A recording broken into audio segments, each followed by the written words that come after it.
Alrighty, everyone, and it is time for All Star Pro here at WMMA 5.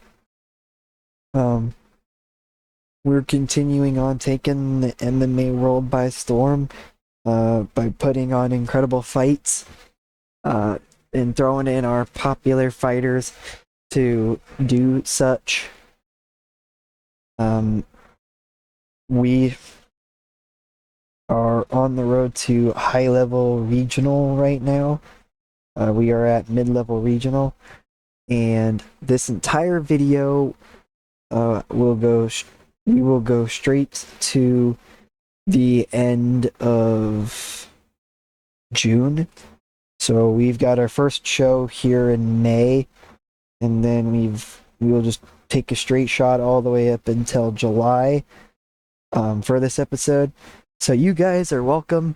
Lots of MMA action taking place in this episode. We had the weigh-ins for Rising Tide. Um, Looks like Alex Kocher received an injury, but we're good to go still. Um, and yeah, here is Rising Tide. This will hurt our credibility as we don't got any ranked fighters, but this should be a good main event. Here, both of these two are undefeated. They're young. The betting odds are pretty much even. Um, they both weigh about the same. So, yeah, this should be a really good main event between Annika Shiflett and Alana Raber. Uh, but here we go. Let's get set for ASP Rising Tide.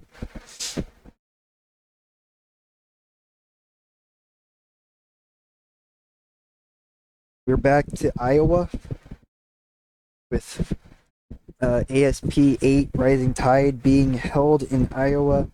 This is the 8th show of 2024. We're due to have 10 main fights and no preliminaries at all. The main event is Annika Shiflett going head to head with Alana Raber. Also, Adriana Benz fights Jacqueline O'Hare. 22-year-old Michaelaj Ali makes his debut. 28-year-old Sincere Shield makes his debut. And 28-year-old Corey Sergeant George makes his debut. And for the main event, this is the both fighters' first time headlining the show. First time they fought, making their ASP debut. 1 pick for Shiflett and 6 picks for Raber. Adriana Benz versus Jacqueline O'Hare. This is the co-main event. First time they fought, both fighters making their debut. Benz has 1 pick, O'Hare at 6. And Fabio Charant. This is Tvaya Lazishvili. This is Lazishvili. He is the 18th ranked open weight ASP. Charant is ranked number 20. This is the first time they fought. Charant will enjoy a significant weight advantage and has a 7-inch reach advantage. Both fighters are making their debut tonight, and it's pretty even split on the picks with 3 picks on Charant, 4 picks on Lazishvili. Carlton Minus versus Heider Goldstein. This is the first time they have fought. Minus will enjoy a significant weight advantage and has a 13-inch reach advantage. The ASP debut of Minus. Goldstein is making his pro debut with 2 picks for Minus and 5 picks for Goldstein. And then we see Declan Rollins take on Xavier Seal. This is the first time they have fought. Rollins will enjoy a significant weight advantage, and both fighters are making their pro debut tonight. No picks for Rollins, 7 picks for Seal. And then we see Sincere Shield versus Corey St. Sergeant George. This is the first time they have fought. Sergeant George will enjoy a significant weight advantage. Both fighters are making their pro debut tonight. 6 picks for Shield, 1 pick for Sergeant George. And then Colton Whitmer versus Michael Ali. This is the first time they have fought. Both fighters are making their pro debut tonight. No picks for Whitmer, 7 picks for Ali. Amanda Bobby Cooper versus Alicia Zappitella. This is a fight between teammates, so we'll be having a teammate fight once again, as they both train at Scorpion Fighting System. Zappitella lost last back in August 2019, and Cooper hasn't won since December 2017. This is the first time they have fought. Cooper will enjoy a significant weight advantage, and Cooper has 1 pick and Zappitella has 6 picks. And then we see Farida Abdueva versus Caitlin Sammons. This is the first time they have fought. This is the ASP debut of Abdueva. Abdueva has 5 picks, Sammons has 2. And then Jillian Knoll versus Lindsay Van Zant. Van Zant hasn't won since June 2019. This is the first time they have fought. Knoll will enjoy a significant weight advantage.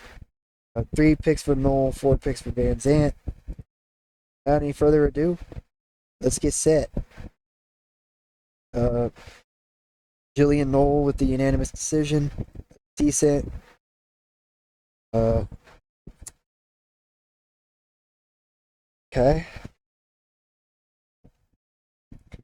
Farida Abdueva, Caitlin Sammons. Unanimous decision for Caitlin Sammons. Fight was good. Okay. Amanda Bobby Cooper and Alicia Zappitella. The battle between the 2 teammates. And Alicia Zappitella defeats Amanda Bobby Cooper in unanimous decision. Fight was great. Show respect to her teammate. Colton Whitmer and Michael Lodge Ali. Michael Lodge Ali wins with the TKO. The fight was great. Okay. Another fight's about to begin. Sincere Shield taking on Corey St. Sergeant George. Corey Sergeant George defeats Sincere Shield in unanimous decision. Fight was average. Okay. Then we see Declan Rollins versus Xavier Seal. Xavier Seal defeats Declan Rollins in split decision. The fight was good. Okay. Carlton Minus and Peter Goldstein. Carlton Minus beats Goldstein with a TKO. Fight was rated as great. Okay. Fabio Cherant versus Zviad Lazishvili. Lazishvili defeats Cherant. TKO. The fight was average. Okay. The co-main event, Adriana Benz and Jacqueline O'Hare. Jacqueline O'Hare with this armbar submission. Fight was fantastic. Wow. And then the main event, Annika Shiflett versus Alana Raber. Annika Shiflett defeats Alana Raber in knockout. Fight was good. Alright, so we have a good main event and a fantastic co-main event. Okay, okie dokie then. Critical ratings good. Commercial ratings at 54. Means we're just below low level national. Brad Wharton and myself provided commentary. and we increase popularity everywhere. This is great news. We went to 5.2 in the United States, so which makes sense. But very crazy. Very, very crazy.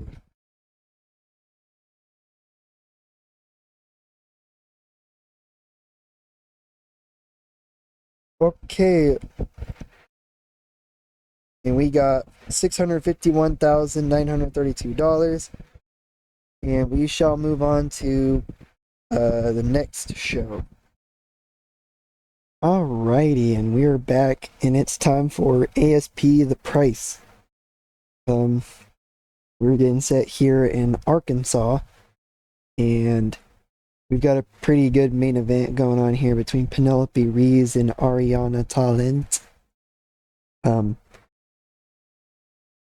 Betting odds are pretty split. Two youngsters will be fighting each other. So yeah, here we go.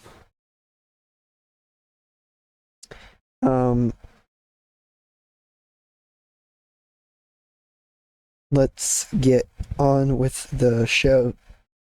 Welcome to ASP 9 The Price, being held in Arkansas. This is the 9th show of 2024. We're due to have 10 main fights and no preliminaries at all. Main eventing is Penelope Rees against Ariana Talent in a open weight fight. Other things to watch out for: Anaya Bigler meets Frankie Kessler. Alexa Culp versus Adriana Horton. Scarlett Butterworth fights Jacqueline Kiss, and Theodore Whitlow fights Justin Scoggins. First of all, we've got the main event. This is both fighters' first time headlining a big show. This is the first time they have fought. Both fighters are making their ASP debut tonight. And 1 pick for Rees, 6 picks for Talent. One of them's making their pro debut. I believe that's Talent. And then we see Alexa Culp versus Adriana Horton. This is the first time they have fought. Horton will enjoy a significant weight advantage and has a 12-inch reach advantage. This is Horton's debut. 3 picks for Culp and 4 picks for Horton. It's pretty split. Anaya Bigler versus Frankie Kessler. This is the first time they have fought. Both fighters are making their debut tonight. 7 picks for Bigler and no picks for Kessler. Scarlett Butterworth versus Jacqueline Kiss. This is the first time they have fought. Both fighters are making their ASP debut tonight. 4 picks for Butterworth, 3 picks for Kiss. And then we see Theodore Whitlow versus Justin Scoggins. Scoggins' last loss back in December 2018. This is the first time they have fought. Whitlow will enjoy a significant weight advantage. Whitlow has a 5-inch reach advantage. This is his ASP debut. There's 5 picks for Whitlow, 2 picks for Scoggins. And then Mohammed Van Winkle versus Devontae Smith. Smith hasn't won since February 2021. This is the first time they have fought. Van Winkle will enjoy a significant weight advantage, and this is his ASP debut. No picks for Van Winkle, 7 picks for Smith.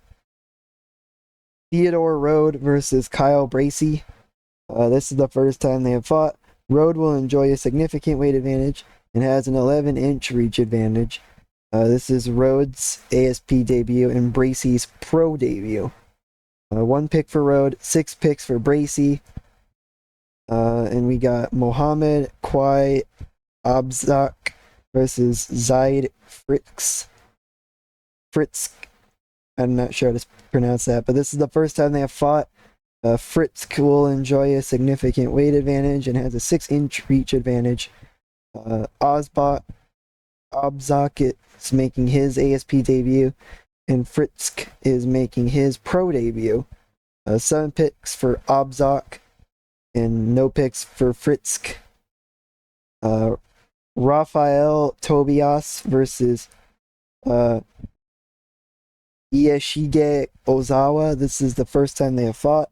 This is the first, the debut of ASP debut of Tobias Ozawa making his pro debut, and the betting odds have Tobias as a favorite by a huge margin, as we see there. And then we have Albano Collazo versus Xiaoqiang Hum. This is the first time they have fought. Hum will enjoy a significant weight advantage. Both fighters are making their pro debut tonight. 5 picks for Collazo, 2 picks for Hum.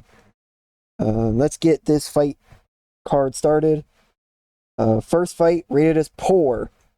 A win by unanimous decision by Albano Collazo. You love to see it. First fight's poor. Next up, Rafael Tobias going up against Iyashige Ozawa. Rafael Tobias defeats Ozawa in TKO. Fight was great. And then we see Mohamed Kwai Abzak take on Zaid Frisk. Abzak defeats Frisk in submission. Fight was average. Looks like Mohamed Abzak would like to fight Pedro Munhoz. Cool to see. Maybe we'll get him into a fight with that guy at some point. Theodore Road goes head to head with Kyle Bracey. Theodore Road defeats Kyle Bracey in unanimous decision. Fight was rated as average. So great stuff there. Next up, Mohammed Van Winkle battling Devontae Smith. Devontae Smith wins in TKO. The fight was good. Okay.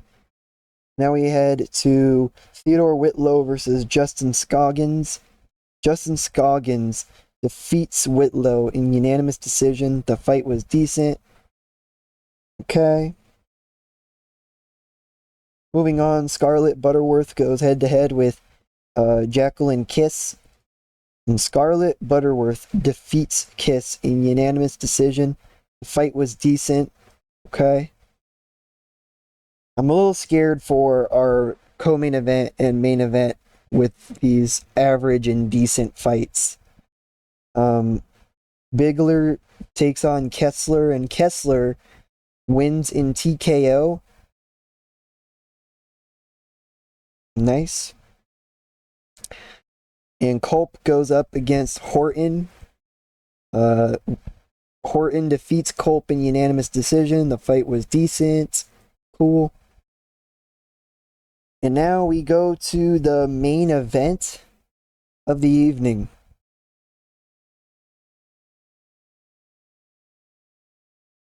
Okay, we are underway.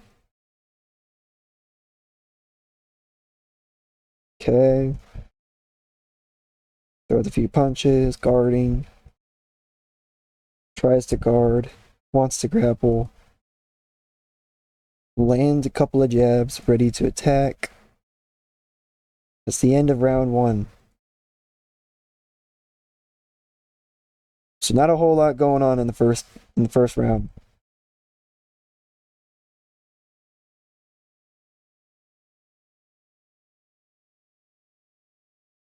Takedown attempt. Takedown successful.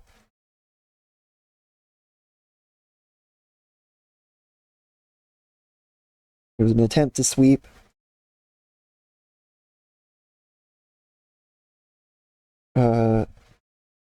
So again, not a whole lot going on here. Now we move on to round 3.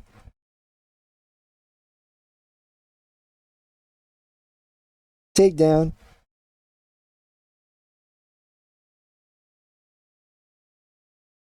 And that's the end of round 3. Round 4 begins.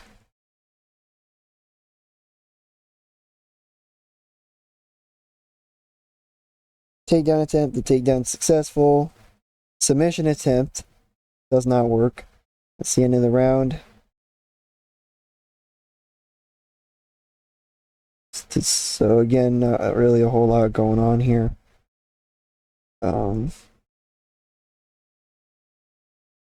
Looks like we may end up having to bring it over to the judges.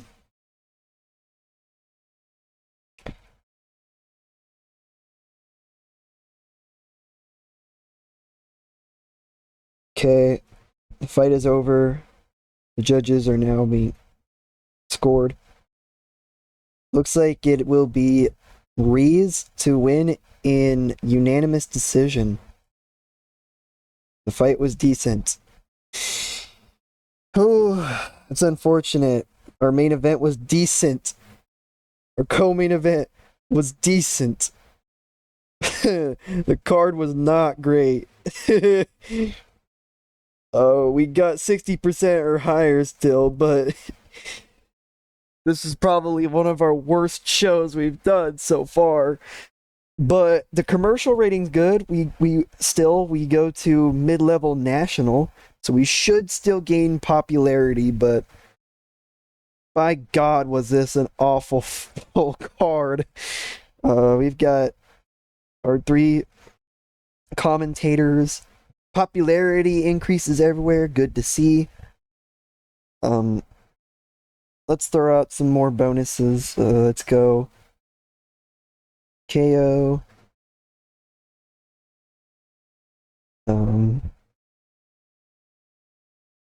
Fight of the night. Allow multiple. Submission.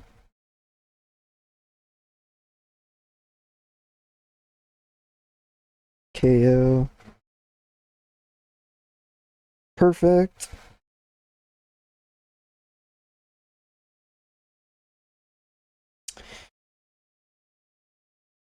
And there we go. $687,845 as well. We didn't even have our main eventers as we didn't even have one of the main eventers as the highest earner. That's kind of funny. Culp got $131 from that fight.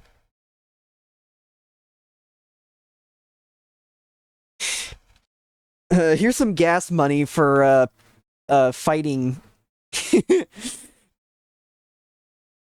Here's some gas money and a couple extra for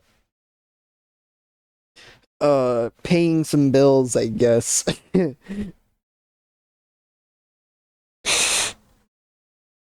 But yeah, no, $131 is not great. It's not great, but oh well, it doesn't really matter to me. We're making money. We're getting, excuse me. Jesus Christ. We're making money. We're gaining popularity. And that's really what matters to me. But yeah, no, the critical rating was just slightly above what would be considered a high critical rating at 67%. But as long as the critical rating doesn't go below 60, I probably won't be worried too much. But that was probably one of our worst cards we've done so far. We got a couple of contract renewal attempts. And we'll be moving on to Bloodshed and Uproar. In Bloodshed, we've got tournament. We got a one night tournament. Uproar. We've got one ranked fighter. Most of the under main show will be the female fights, and then the rest of the show is male fights, and then the main event. We've had a lot of the females main event our shows.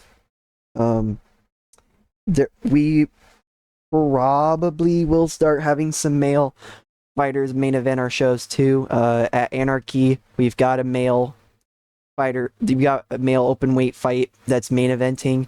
2 ranked fighters as well. We got a bunch of ranked fighters for Anarchy. Relentless has a decent amount of ranked fighters too. That this will also have some female main event. Titans Unleashed has males main eventing. And we've got Chugoku Conquest. Males are main eventing there.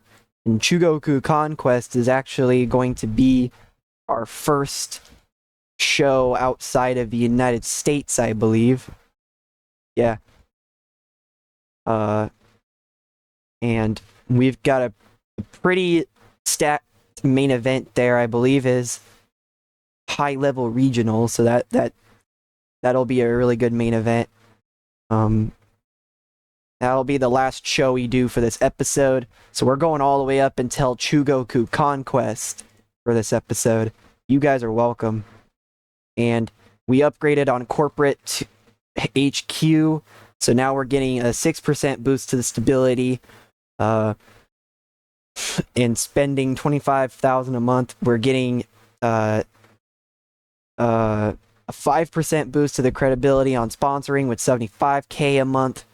On research, we get 175,000. We spend 175,000 a month. In return, we get 10% boost in credibility. So,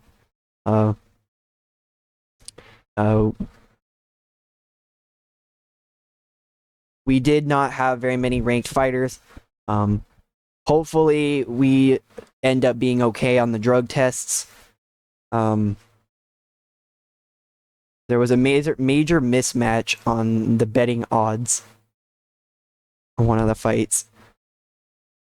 But we still got 81% in credibility. That's really all that matters to me. We're above the 80%, so we get higher attendances and we get more viewers still.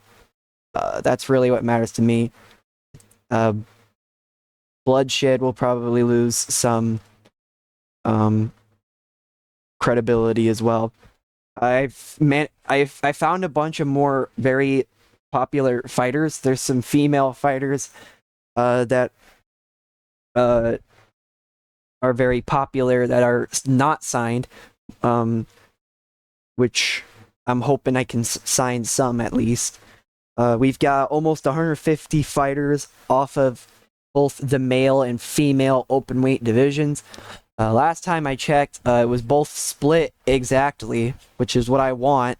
It was 146 on each. So our roster is getting big.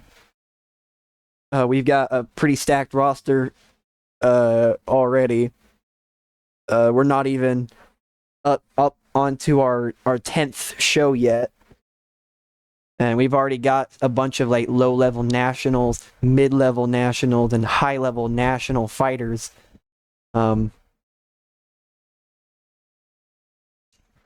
So, yeah. I'll be right back. We'll be moving on very quickly here. But yeah, the MMA world is looking very nice. All-Star Pro is set to continue on going to high-level regional. So far, we've been pretty lucky. There was a couple of fighters that decided to sign elsewhere. That was here at ASP, but that's completely fine. I don't really care too much. But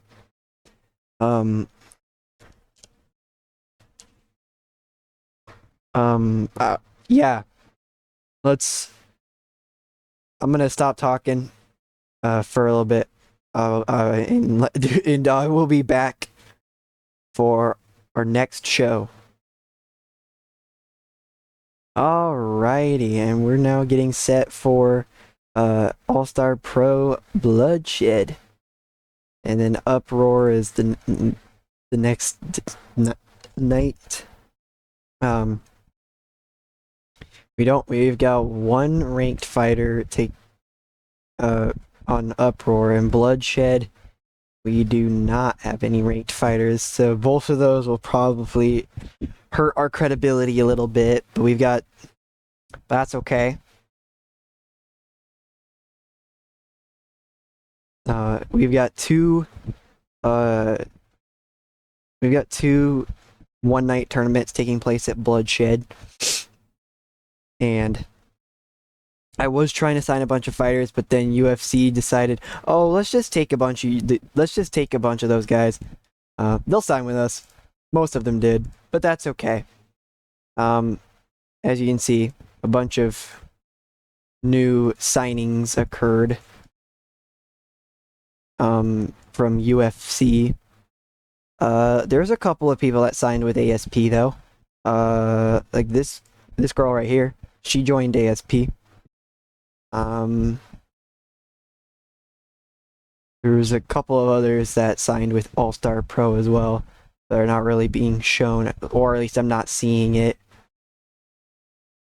There were a couple of more fighters that joined All Star Pro. Oh, yep, here's Waylon Wasserman. Oh, yeah, there were some people. But, yeah. Here we go. All Star Pro Bloodshed. Taking place in Delaware. This is All Star Pro 10 Bloodshed being held in Delaware. This is the 10th All Star show of 2024. I think this is the first time in Delaware. Could be wrong. We're due to have 10 main fights and no preliminaries at all. The main event, once again, 2 female fighters. Corey McClendon fighting Elaine Toms. Other things to watch out for. Delaney Whittenfield taking on Kathleen Waterhouse. And Safia Chafin meets Miran Palmer. Cody Kroger meets Corbin Paramenter. Saul Caraway versus Luis Pena. The main event, this is the both fighters' first time headlining a big show. This is the first time they have fought. Both fighters are making their All-Star Pro debut tonight. 1 pick for McClendon, 6 picks for Toms. You already know. Mickey Gall versus Timothy Kawamba. Gall hasn't won since July 2021. This is the first time they have fought. Gall will enjoy a significant weight advantage with a 5-inch reach advantage. 2 picks for Gall, 5 picks for Kawamba. And then we've got the final of the filler 2. Final of the filler. This is a semifinal of the filler 2. Safia Chafin and Marine Palmer. This is the first time they have fought. Palmer will enjoy a significant weight advantage. Both fighters are making their All-Star Pro debut tonight. No picks for Chafin, 7 picks for Palmer. And then Ryan Burgos versus Jackson Metcalf. This is the semifinal of the filler. This is the first time they have fought. Metcalf will enjoy a significant weight advantage with a 13-inch reach advantage. This is his ASP debut, and he is a big favorite to win. And then we see Cody Kroger versus Corbin Parmenter. This is the semifinal of the filler. This is the first time they have fought. Kroger will enjoy a significant weight advantage, and Parmenter has a 7-inch reach advantage. Both fighters are making their All-Star Pro debut tonight, and the betting odds have Parmenter as a favorite by a huge margin. And then Delaney Winfield versus Kathleen Waterhouse. This is a semifinal of the filler 2. This is the first time they have fought. Waterhouse has a 7-inch reach advantage. Both fighters are making their debut tonight at All-Star Pro, and Winfield is a favorite by a huge margin. Jasmine Blakesley versus Zarina Turi. This is the first time they have fought.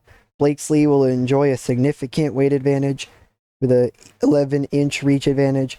This is Blakesley's ASP debut. 1 pick for Blakesley, 7 and 6 picks for Turi. And then Saul Caraway versus Luis Pena. Pena has won 3 of his last 5 fights by decision. This is the first time they have fought. Caraway will enjoy a significant weight advantage. Pena has a 5-inch reach advantage, and this is Caraway's ASP debut. 1 pick for Caraway, 6 picks for Pena. Let's get on with it. Here we go. We're going to see some very interesting matchups, some very interesting fights. We'll see if Saul Caraway can remain undefeated in this bout. Luis Pena does defeat Caraway in unanimous decision. Caraway is no longer undefeated. Great win, great fight, as it was rated as great. Okay. And then Jasmine Blakesley takes on Zarina Turi. Zarina Turi remains undefeated by submission. The fight was rated as good. Okay. Delaney Winfield takes on Kathleen Waterhouse. And it looks like Kathleen Waterhouse loses by submission. The fight was rated as great. Cody Kroger battles Corbin Parmenter. Cody Kroger defeats him by submission. The fight was decent. So far, we're having a lot of submission wins, which is cool to see. Ryan Burgos takes on Jackson Metcalf. Ryan Burgos defeats Metcalf in TKO. The fight was fantastic. Wow. Sophia Chafin goes up against Marin Palmer. Marin Palmer defeats Chafin in submission. The fight was rated as great. This has been a pretty good show so far. I'm very happy about this. I'm excited for the critical rating, and I'm excited to most likely gain more popularity. But we see Cody Kroger take on Ryan Burgos. Burgos defeats Kroger in unanimous decision. The fight was average. Ryan Burgos wins the filler tournament.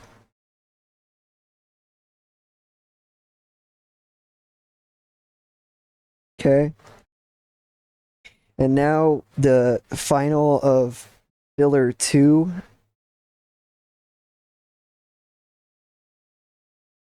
Marin Palmer defeats Winfield in unanimous decision. The fight was average. So Marin Palmer wins filler 2. The co-main event is up next. Mickey Gall takes on Timothy Kawamba. Let's get it. Gall defeats Kawamba in unanimous decision. The co-main event was great. Looks like Mickey Gall would like to go up against Michael Chiesa. Nice.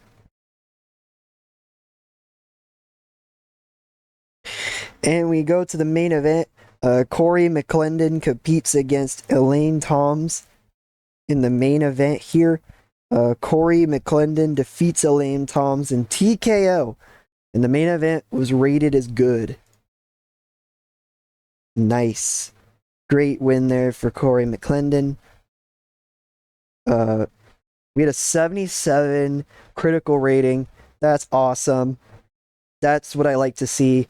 And we are at just below high level national in the commercial rating. That's also great to see. Close out of that. Popularity increases everywhere. You love to see it.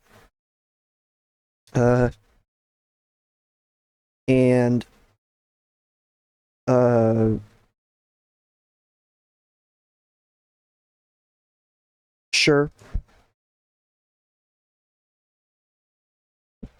And we managed to gain $475,009 off of this show. So we're done with bloodshed. That's been in the books.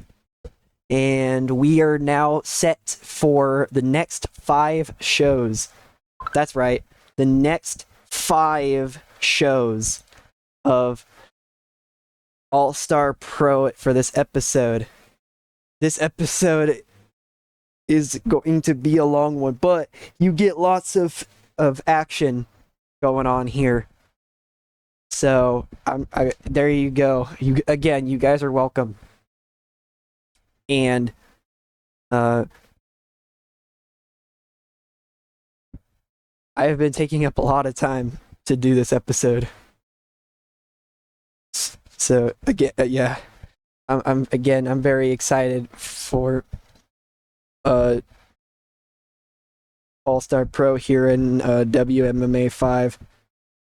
I'm excited for All-Star Pro and TEW9 as well, as we reached tiny sized in TEW9 as well. For those who haven't been paying attention to that, I have been doing another series as well, that being for All-Star Pro for TEW9. You can take a look at that as well. At some point in this video, I'll put a play. You'll see like an icon that has like a little eye dot on it.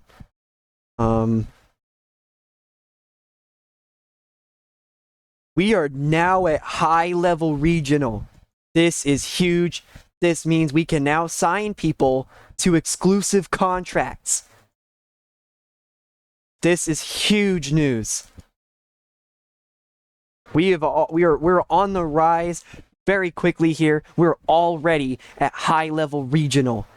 This is huge news. Again, we can sign people to exclusive contracts now. We got a bunch of fighters that signed deals. ASP 11 Uproar is tonight. And we are going to be in Idaho. There are no ranked fighters for this event, but that's okay. Let's take a look at our credibility. We did go down in credibility, but hopefully after we take a look at the drug tests, that changes.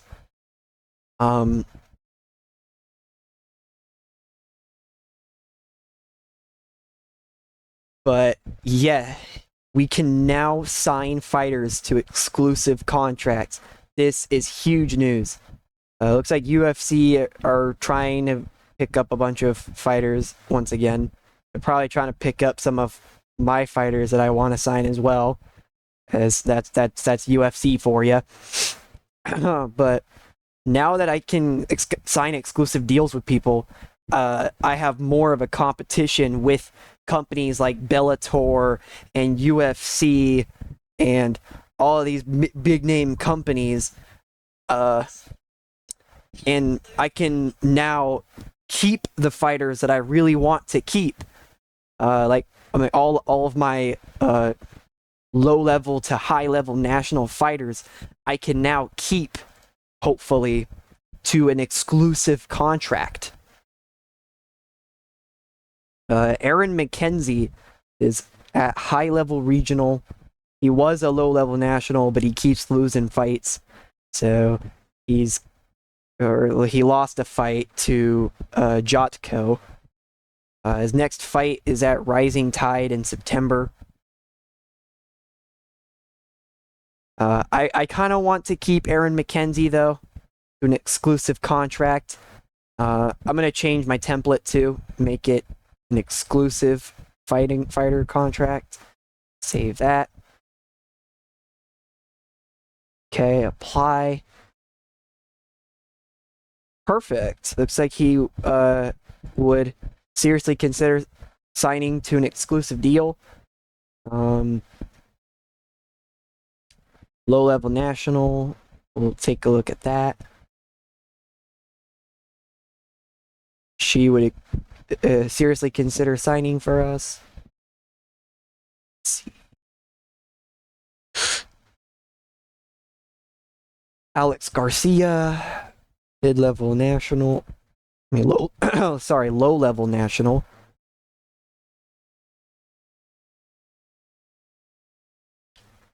low-level national.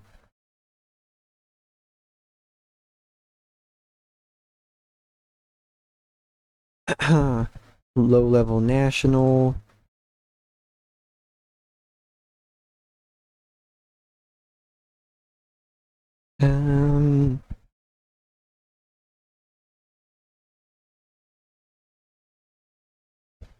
Low-level national. Sorry, I know I said I'd be going to the next event, but I'm just trying to make sure that I can keep the fighters that I really want to keep. Some of the rest of these fighters I don't really care too much about. I just really want to keep the ones that are popular, and the ones that'll help me gain popularity, and that will. Oh wait, crap! I did not mean to do that. Whoops.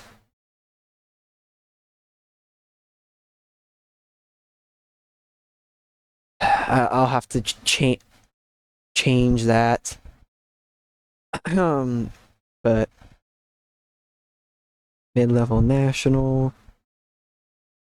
So far, everybody's been seriously considering extending the deal and turning it into an exclusive deal, which is good to see.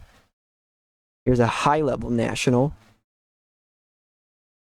I very much want to keep the high-level national fighters. This would probably be a lot easier if I went to just keeping it at low-level national. It's probably a lot easier. Probably should have done that to begin with. I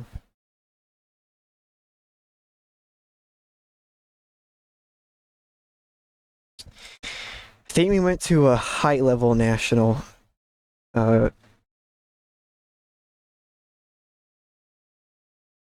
Yeah, there we go. Adriana Horton.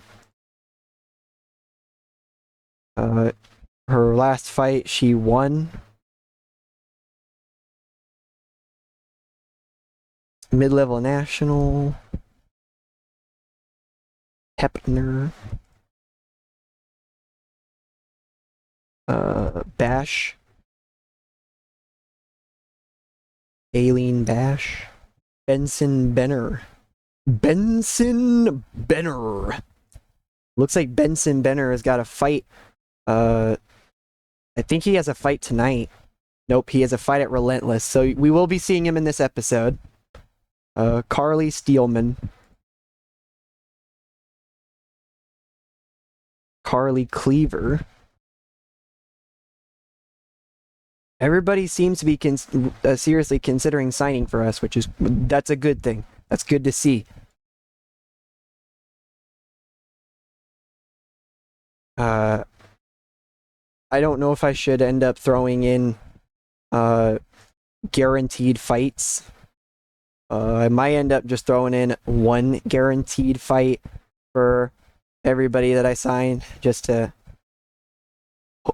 potentially give people an opportunity there. Let's go. Yeah, we'll try it out. One fight.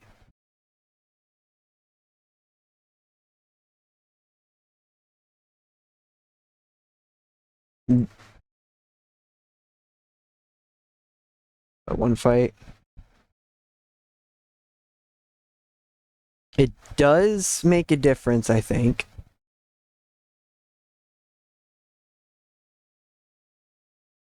Some of them don't really care, but I know some of the other fighters do.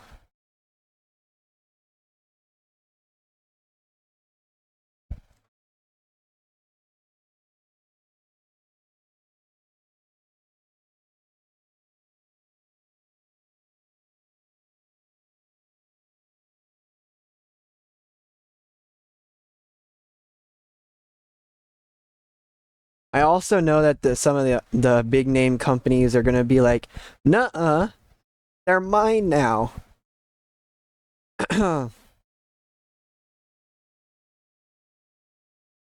So I know that's going to happen too. I know that UFC and Bellator and One and all these other big name companies are gonna be like, Nuh-uh. That ain't happening. But it's probably not gonna work considering that I've got a bunch of things bumped up to 100%, 20%, 25%. And plus, if that ends up being the case, I can just bump up their pay. I'm already making money. Why not? And now that I've made it to high level regional, I'll probably just end up making more money too. Like, come on now. I know some fighters are going to be like, but they're the bigger name company, so I'm going to stay with them instead. So I know that'll probably happen too, but as long as I get to keep like 90% of these people, maybe even a little bit less than that, since I'll probably be able to find fighters that will sign exclusive deals with me still too. That's really what matters. I just, as long as I get to keep like, I don't know, like 85, 80% at least of these very popular fighters, I think I'm good to go. Like I should be fine for a little while still. We are on a very high rise too though, which is a little scary for a lot of the fans because they're like, holy shit, you're already at high level regional? You've only had 10 shows. But just goes to show. Just goes to show as long as you're smart about what you do, and as long as you're putting on good fights and making sure that you're signing popular fighters, that's really all there is to it. Oh yeah, and having awesome broadcasting deals. That too. That helps a lot too. It really does. It helps out a lot.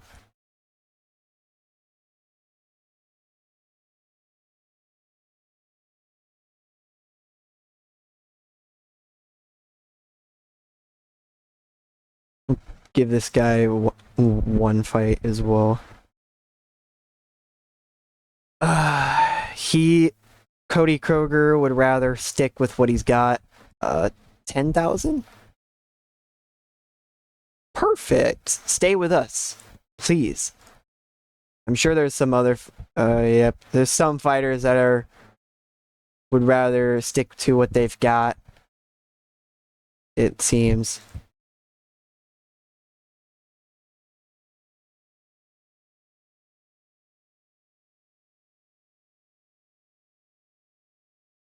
Jotko. 5,000. Perfect. Dang, he's 9. Jotko is ranked number 9 in the company. Nice. Maybe that's why he defeated Aaron McKenzie.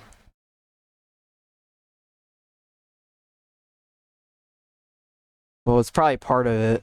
Or maybe he's ranked number 9 because he defeated Aaron McKenzie.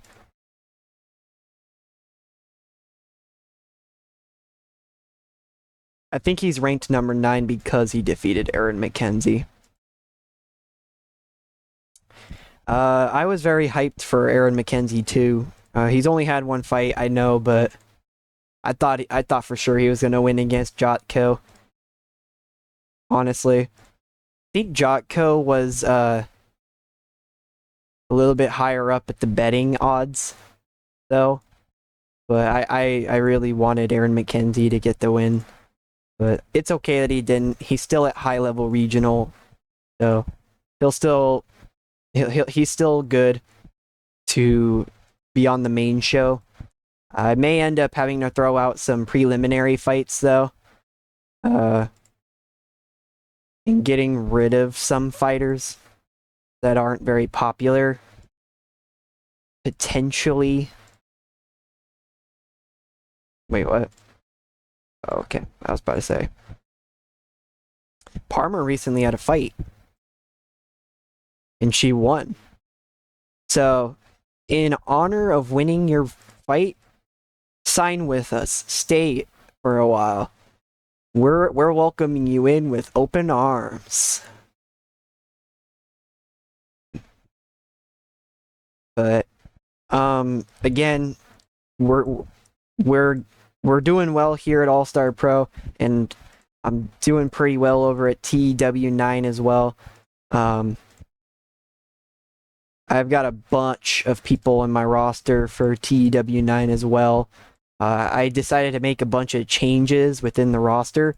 I signed some more popular wrestlers, and I also decided to sign some wrestlers who are a little bit more experienced.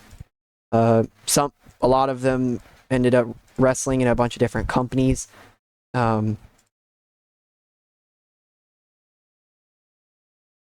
So that was it's pretty cool to see that I'm not succeeding here at not just succeeding here at WMMA 5, but that I'm also succeeding over in TW9 as well. But there we go. That's everybody that I want to sign an exclusive deal with. There was one person though I forgot to make a change. I made one of the fighters, so they're Anthony Smith. That's my bad. Teehee. Oh yeah, and I don't know if you saw this, but on the unregulated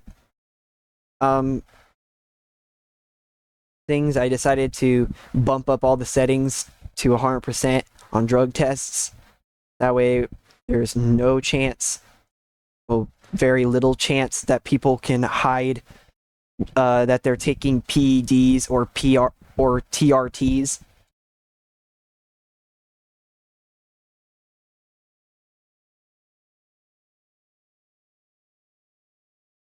So now we're getting to ASP 11 Uproar. This is gonna be a long episode. We're already at 1 hour in.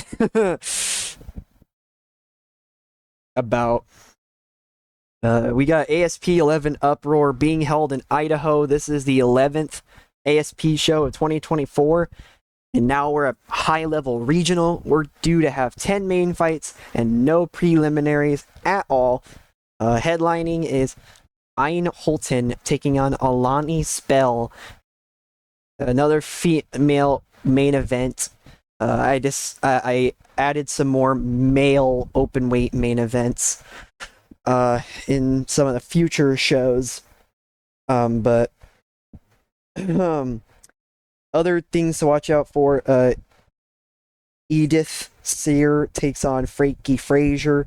Marcus Brimage takes on Martin Bitirskaya. 32-year-old Gerald De Freitas fights for the first time since UFC Fight Night. So we got a former UFC fighter. We got a bunch of former UFC fighters, I assume. This was Felder versus Dos Anjos in November 2020. And we do got a ranked fighter making their debut. Number 14 ranked Livia Renata Souza makes her ASP debut. Both fighters is first time headlining a big show. This is the first time they have fought. Holton will enjoy a significant weight advantage, and both fighters are making their ASP debut tonight. 6 picks for Holton, 1 pick for Spell. You already know. Marcus Brimage versus Martin Bitirskaya. Brimage lost back in July 2015. This is the first time they have fought. Bitirskaya will enjoy a significant weight advantage, making his pro debut. 5 picks for Brimage, 2 picks for Bitirskaya. Great stuff there. And we'll see Samuel Sanchez and Ibragimov. Excuse me. Sanchez with 4 picks, 3 picks for Ibragimov. The first time they have fought. Both fighters ASP debut. Sanzo Ike versus Noah Bay. Benoa hasn't won since 2021. This is the last time they have fought. I mean, this is the first time they have fought. Ike enjoys Ike with a significant weight advantage. Benoa's making his ASP debut. Ike is making his pro debut. 3 picks for Ike, 4 picks for Benoa. Willian Souza versus Geraldo de Freitas. De Freitas hasn't won since February 2019. This is the first time they have fought. De Freitas will likely have a significant weight advantage. Not sure why it says will likely, but whatever. Both fighters making their ASP debut tonight. Huge favorite for Souza. Prince Lolia versus Guoliang Wang. This is the first time they have fought. Wang will have a weight advantage and a 5-inch reach advantage. Wang is making his pro debut, and Loila's making his ASP debut. 6 picks for Loila, 1 pick for Wang. Let's get into it. Olivia Renata Souza versus Tiffany Von Soest. This is the first time they have fought. Souza is making her ASP debut, and Souza is a big favorite to win. Edith Sayer versus Frankie Frazier. This is the first time they have fought. Sayer will enjoy a significant weight advantage with an 8-inch reach advantage. And her ASP debut, 5 picks for Sayer, 2 picks for Frazier. Sheena Van Hoos versus Katie Perez. This is the first time they have fought. There's 2 picks for Van Hoos, 5 picks for Perez. Stella Lowther versus Taylor Malden. This is the first time they have fought. Lowther will enjoy a significant weight advantage. 4 picks for Lowther, 3 picks for Malden. Here we go. Let's get into it. ASP 11 uproar. This is the first main fight of the night. Stella Lowther battles Taylor Malden. Taylor Malden defeats Stella Lowther in unanimous decision. The fight was good. That's great to see. And Sheena Van Hoos goes up against Katie Perez. Van Hoos defeats Perez in submission. The fight was great. Okay. Edith Sayer fights Frankie Frazier, and Edith Sayer defeats Frankie Frazier in unanimous decision. The fight was average. Okay. Olivia Renata Souza takes on Tiffany Von Soest. Souza defeats Soest in submission. The fight was great. Okay. Moving on, Prince Loila battles Guoliang Wang. Prince Loila defeats Guoliang Wang in unanimous decision. The fight was rated as good. Okie dokie. Willian Souza versus Geraldo de Freitas. And De Freitas does not get the win. The former UFC fighter does not get the win. He loses in submission. The fight was great. William Souza, nice job. Sonzo Ike goes up against Noah Bay. Sonzo Ike defeats Noah Bay in split decision. The fight was rated as decent. Both of these two from Japan. So, Battle of the Japanese. Sonzo getting the win, though. We don't get split decision wins very often, so that's rare.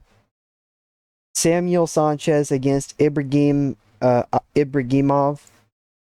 Ibragimov defeats Sanchez in unanimous decision. Fight was decent. Okie dokie. The co-main event is up next. Marcus Brimage versus Martin Batirskaya in the male openweight division. And Batirskaya does not win his first fight. He loses in unanimous decision. The co-main event was good. Great job for Brimage. And now it's time for the main event. Aine Holton goes up against Alani Spell. And Aine Holton wins in submission. And the main event was great. Yes, sir. We got 77 in critical rating. That's great to see. We've got 1,539 people in Idaho with $163,000 in gate. The commercial rating is at 58%. That puts us right below mid-level national. So we're still good to go. And that was great stuff. Very much great stuff.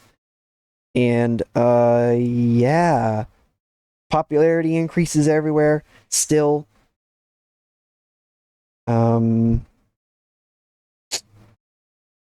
There was no knockouts that I know of. Yeah, there was no knockouts there were no knockouts. Submission.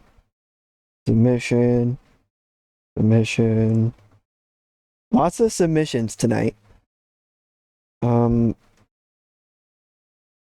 the main event, in Chino Van Hoos, William Souza. Lots of great stuff going on there. All of it. Two. All the great fights were by submission. Yeah. So there we go. Let that money pile up. Yes, sir. 762,489. And our highest paid fighter was only 34,000. Ain Holton got 12,080. But yeah, you love to see that. Our first show in the books as a high-level regional company, and we're already that much closer to getting to mid-level regional. This is some great stuff that we're getting to see there. And we've now got 12, 13, 14, 15. So we got 4 more shows left to go for this episode. Yeah, I told you this was going to be a long one. We're an hour in, and we've done, I think, 2 or 3 shows now. I think more, actually, but I could be wrong. I don't fully remember. I've been splitting up the recording on a bunch of different parts of the day, and also my memory's not great, so some of you've probably already noticed that my memory's not great. I'll look at something in 1 second, and then I'll be doing something else, and 5 seconds later I'm like, huh, what's going on? So yeah, my memory is not great. For those who don't know, but if you already know, you probably figured it out pretty quickly. It's pretty obvious. But I hope everybody's having a great year so far here at 2026. I really do hope so. We've got a whole bunch of very incredible stuff going on. UFC signed a bunch of more fighters. Let's take a look in the mail. Bunch of some bids ended as they decided to sign with UFC. Rate. Auto contract renewal attempt. Does this mean Van Hoos would be signing an exclusive deal? All right, yeah. So Tiffany Von Soest would also be being delegated to a exclusive deal. Perfect. So UFC, screw you. You can take my fighters. I don't care. Again, as long as I get to keep most of my fighters, I should be fine. I'm gonna take a look at the staff. Actually, I think I signed some more commentators as well. I'm pretty sure I signed some more commentators. I could be wrong. I did. I signed a couple more commentators. I signed Todd Grisham. He's got 73 play-by-play, 81% anchoring, 62% analysis. He's got a lot of experience too. The experience part doesn't really matter too much to me, but I can already see him replacing somebody. He might end up replacing myself. Laura Sonko may end up replacing me as well. The other person I signed. 55 play-by-play, 50 anchoring, 75 analysis, 50 experience. But yeah, I did. So yeah, I signed a couple more commentators. I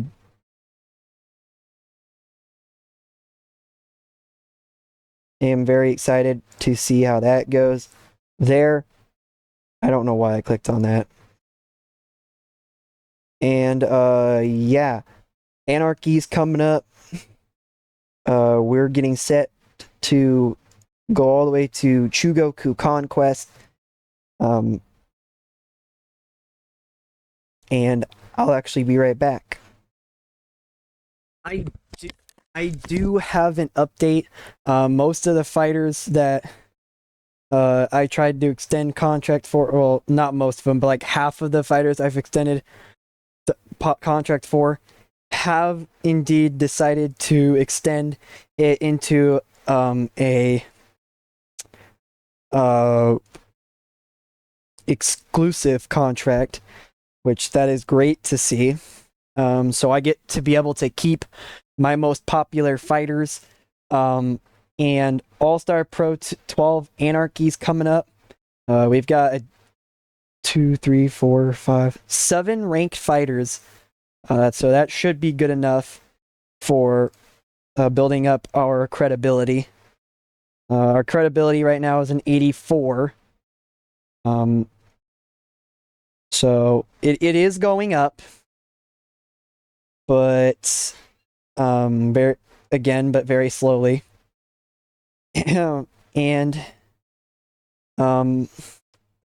again, I'm just trying to make sure that I keep my popular fighters, and that I go out there and continue to put on great shows, and that eventually we'll make it to low level national instead, because we're just trying to, at this point, we're just trying to have great fights, put on good shows, and have our most popular fighters on each show. That way we can continue to increase our popularity, and that we can continue to make money. That's really the whole idea. I'll probably end up throwing out more money with the awards too. Instead of it being $100, maybe I'll do $1,000 instead. Just to see what ends up happening there. But yeah, I don't think I'll be throwing out any titles just yet. I may do one championship for each division at some point, but I don't really see myself doing that. I really don't want to have championships in All-Star Pro, because that's not really what I'm trying to do. That's not my goal, is to have a bunch of championships. My goal is to eventually get to high-level international and overtake the UFC. That is my goal. Eventually. We might get there really quickly too, which would be good if that ends up being the case. I would love to have fighters. I would love to keep my fighters, and I would love to be able to continue to have great fights and to continue to put on great shows. And yeah, that's the ultimate goal, is to reach high level international, which is of course the highest you can go. It is a road to international save. That is the ultimate goal, obviously. Just like for TDW9, the goal is to get to Titanic. That is the ultimate goal. And yeah.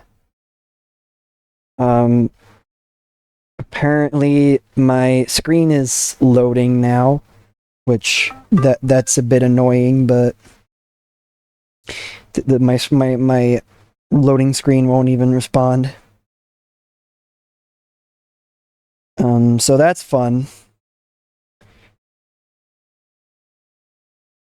And yeah, I'll be back onto the. Oh, hold on, never mind. That was faster than I thought. 2 new contracts being extended. And everybody, looks like all of my fighters did sign. Brian Tufnell was offered a contract by Octagon. I think he re-signed with I assume he signed with Octagon MMA. I'm gonna take a look at that. Nope, he's still with ASP. I'm gonna try and keep him though. I don't want Octagon taking him, since he is still a high level regional. Looks like he would consider signing for us. That's good. I don't really want Brian Tufnell being taken away by Octagon. I'm just happy that UFC isn't trying to take him, because that would really suck. And here's all the new contract extensions on the news. So that's great to hear. And I also got some really good news on commentary purposes. The broadcast team, we now have 100% on every single commentator we have. This is huge news.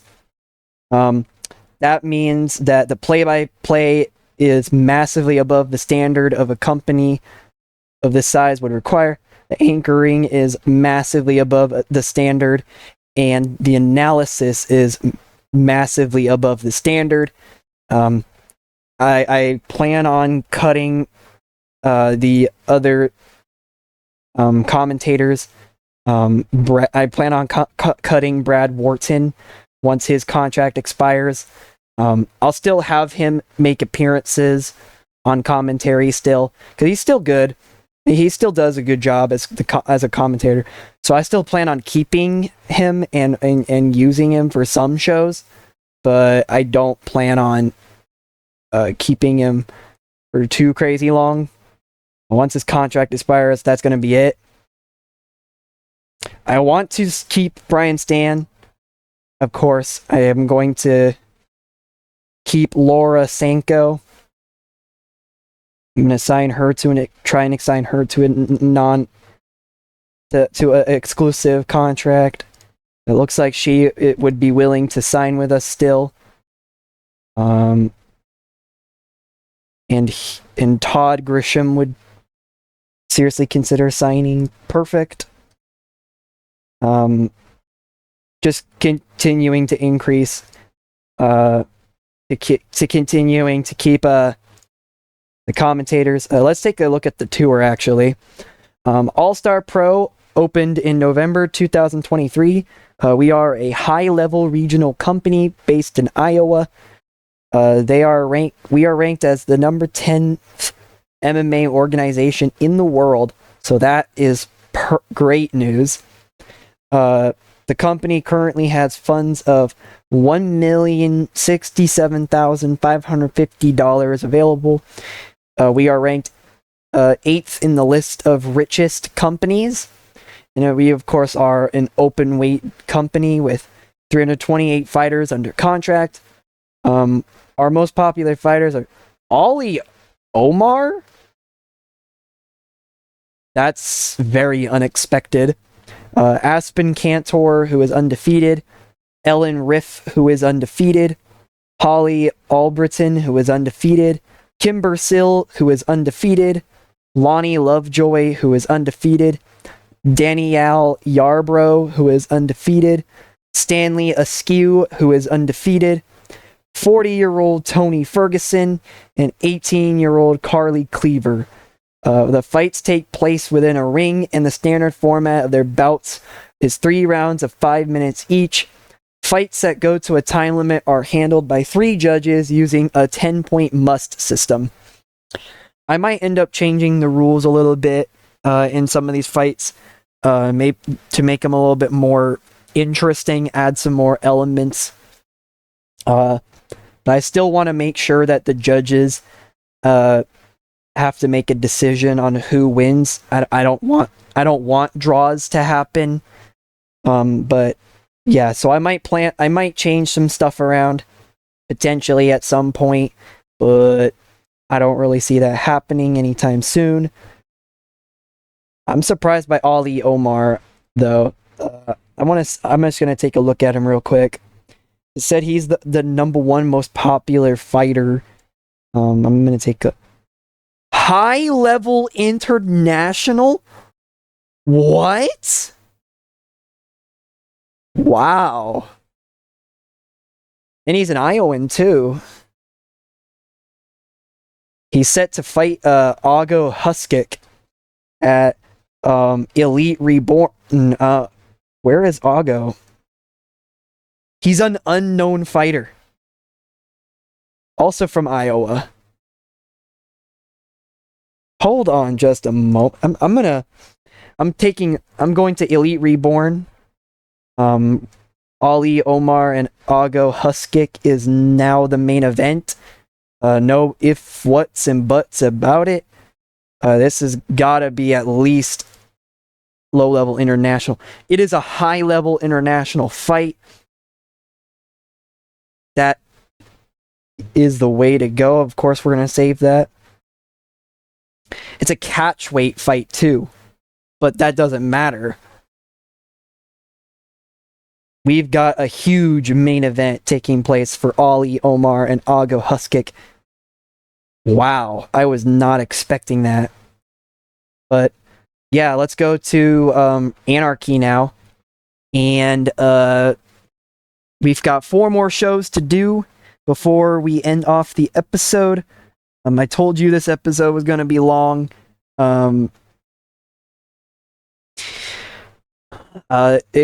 It's already been a little bit longer than I wish it was, but that's okay. There's a lot of things that's been going on here in my save, and wow, Ali Omar becoming a high-level international so quickly was not what I was expecting. Didn't he lose his last fight too? How did that happen?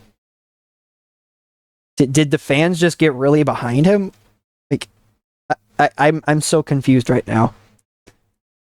I'm so confused, and now he's taking on a fighter who's unknown around the world.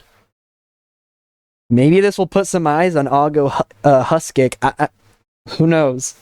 But the next time Ali Omar fights for us, we are definitely going to be putting him up against somebody a lot more popular, whether that be a high-level national or mid-level national. It'll probably be one of those two. I think low-level national's still too low for a guy like Ali Omar now. Unless if he stays at high-level international anyway. If he goes to like mid-level or low-level international, then probably will give him a mid-level national and low-level national fighter to fight. But nonetheless, he is for sure going to be main eventing every show he's in. That being if I can keep him. But if I'm able to keep him before UFC tries to take him, I don't actually think I can sign any international fighters right now. I think once I get to low-level national, I think that's when I can start signing international level fighters. Which then I could sign the likes of Conor McGregor, because he's unemployed right now. He's a free agent, so he's a big grab for All-Star Pro. I'm surprised that the UFC cut him. I mean, I took a look at his record, and he lost a lot of his fights. And the UFC seems to get rid of the fighters who lose fights often. It's a little surprising that Conor McGregor has been losing fights. He was seen as a top prospect over at the UFC for quite some time too, like in real life. I think he's still under contract with the UFC in real life still. Let me take a look actually. Conor McGregor.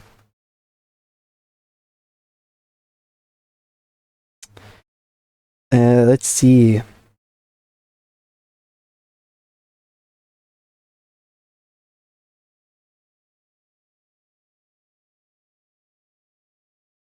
Yeah, Conor McGregor is still Conor McGregor is still under UFC.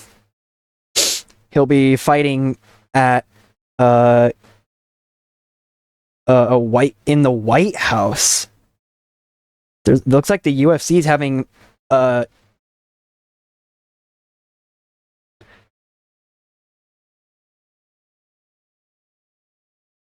UFC is having a show in the White House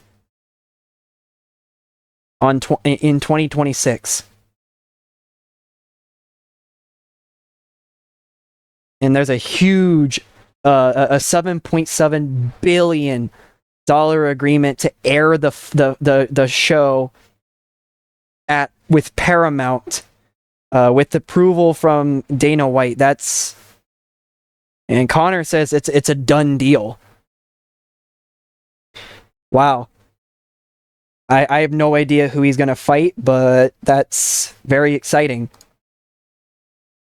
I'm a little surprised he hasn't retired yet at the same time, too, though. He's 37, and some fighters have already retired by now, but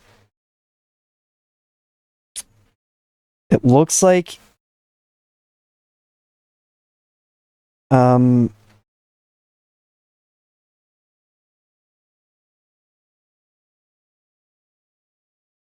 looks like he'll be fighting Chandler.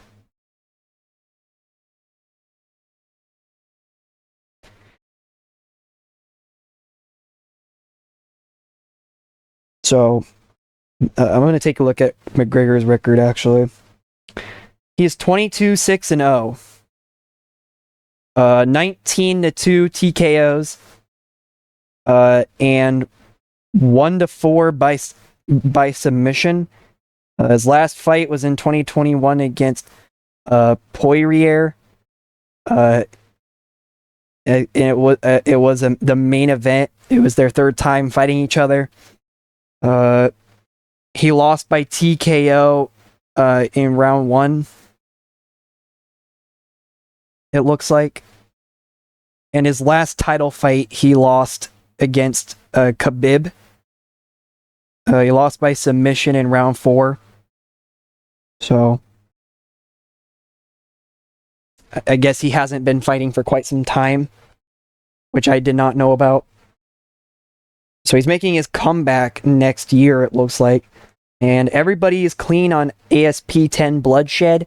That is great news. And that also means that our credibility went up. We are now at 90 in credibility. We're still at 100 in stability. With the rise of mid-level regional and high-level regional and low-level regional. Wow. All these effects are still in place. That's crazy. And we're getting ever closer to becoming low-level national. Just slightly below 20% in America. We're mid-level regional everywhere else except for America. Probably a big part of that being because of the demographics, and also holding most of our holding all of our shows in America. But we will be throwing out some international shows pretty quickly here. Our first international show.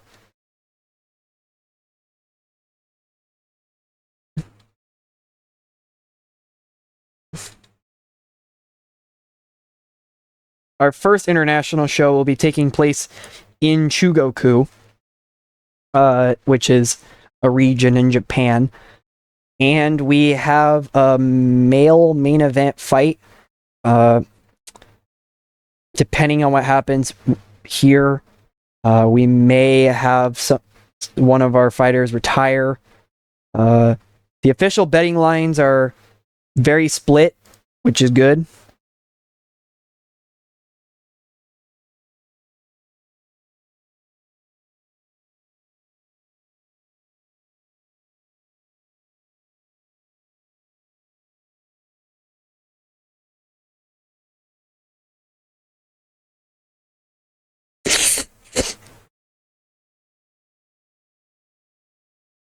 And let's get on with the card. And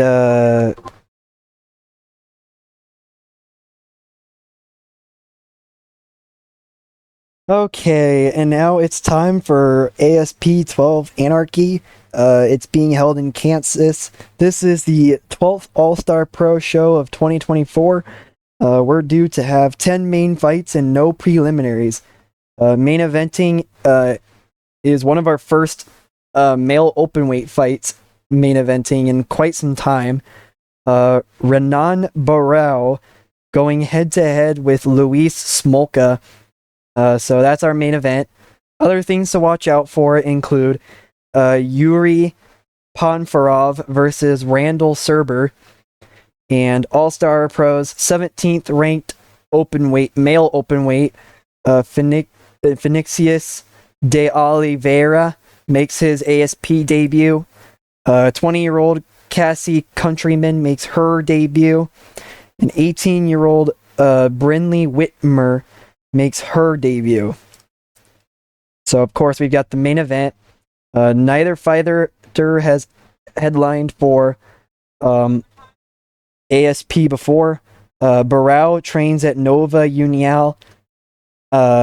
Smolka has an overall record of 0-1 against the other current members of that team.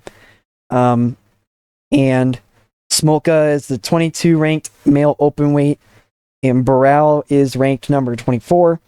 Barão lost last back in November 2019. This is the first time they have fought. Barão will enjoy a significant weight advantage, and both fighters are making their ASP debut tonight.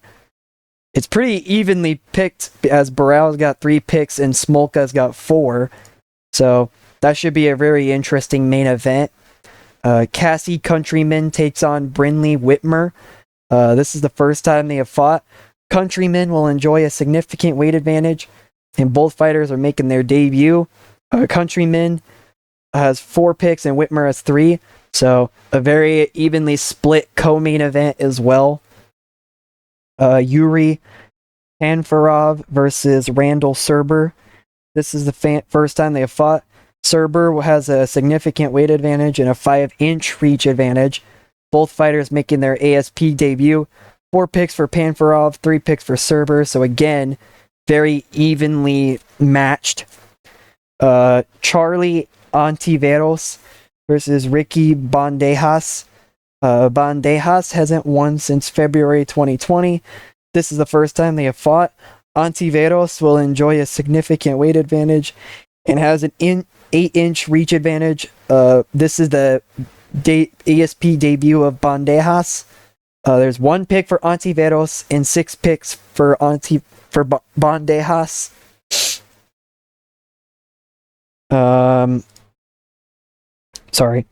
Vinicius de Oliveira versus Reese Watkins. This is the first time they have fought. Watkins has a weight advantage and a 6-inch reach advantage. It's Oliveira's ASP debut. There's 1 pick for Oliveira and 6 picks for Watkins. Jesse Roses versus Isaac Thompson. This is the first time they have fought. 4 picks for Roses, 3 picks for Thompson. So pretty evenly matched. Catherine Paprocki versus Savannah M. This is the first time they have fought. M will enjoy a significant weight advantage and is her ASP debut. 4 picks for Paprocki and 3 picks for M. So very evenly matched once again. Alina Anderson versus Jessica Borga. This is the first time they have fought. Anderson will enjoy a significant weight advantage with a 5-inch reach advantage. Anderson is making her pro debut, and Borga is making her ASP debut. 6 picks for the pro debutee, and 1 pick for the all-star pro debutee. And Duda Santana versus Ain Stenkel. Santana lost last back in June 2019. This is the first time they have fought. Stenkel will enjoy a significant weight advantage. And this is Santana's ASP debut and Stenkel's pro debut. Stenkel, again, the pro debutee, getting the most picks with 6, and Santana with 1 pick. And Jillian DeCourcy versus Kay Hansen. This is the first time they have fought. Hansen will likely have a significant weight advantage in the fight. I'm not sure why, again, it says likely, but oh well. This is DeCourcy's ASP debut, and DeCourcy has 6 picks, and Hansen has 1 pick. So we're now going to DeCourcy versus Hansen. Jillian DeCourcy wins in split decision. Our first fight of the night gets a decent rating. So we start off decent, and we're moving on to the next fight. Let's see how Stenkel does in her debut. Santana defeats the pro debuting Stenkel in split decision. The fight was average. So 2 split decisions already. The split decisions have been pretty rare here at All-Star Pro, and we're already getting 2 of them in the same night in a row. And now we've got another pro debut taking place. And Alina Anderson wins in her pro debut in unanimous decision. The fight was good. It was a great win there for Anderson. And Catherine Paprocki takes on Savannah M. Let's see. Savannah defeats M. Oh, wait, no. Savannah M defeats Paprocki in unanimous decision. The fight was great. Great job there for M. Next up, Jesse Roses fights Isaac Thompson. Isaac Thompson wins in knockout. The fight was great. Okay. And Vinicius de Oliveira fights Reese Watkins. And Reese Watkins defeats de Oliveira in TKO. So great job there for Watkins. The fight was great. Looks like Oliveira has got some quote-unquote star power, so it's great to see there. And Charlie Antiveros squares off with Ricky Bandejas. The fight was rated as good. Bandejas wins by knockout. Okay. Yuri Panferov battling Randall Serber. Serber wins in unanimous decision. The fight was good. Okay. And now we're at our co-main event. Cassie Countryman fights Brinley Whitmer. Both of these two, no losses, so somebody will be losing tonight. Whitmer remains undefeated in submission. The fight was great, so a great co-main event. And it's time for the main event of the evening. Renan Barreau goes head-to-head with Luis Smolka. So, here we go. Let's find out. Will Barreau win? And will he be retiring as he is 37 years old? Smolka defeats Barreau in unanimous decision. Now let's find out if Barreau's retiring. He does not. Okay, cool. In a 72% critical rating, that's perfectly fine. And commercial rating, we are above mid-level national, so we will be gaining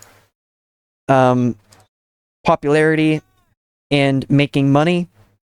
The show was broadcasted by our three usual people, broadcasting deals, whatever you want to call it. We got 1,671 people in Kansas with a $177,126 in gate, and we got $4,324 off of the pay-per-view. So yeah, great stuff there. Popularity does increase everywhere. We actually increased more popularity in Canada, the British Isles, Japan, and South America than we did in America. So that's huge there. But we still gain popularity everywhere, and that's ultimately what matters. We're going to bump this up to 1,000 just to see what happens. Fight of the night. Fight of the night. Fight of the night. Fight of the night. Submission. Knockout. Knockout. Knockout. Okay.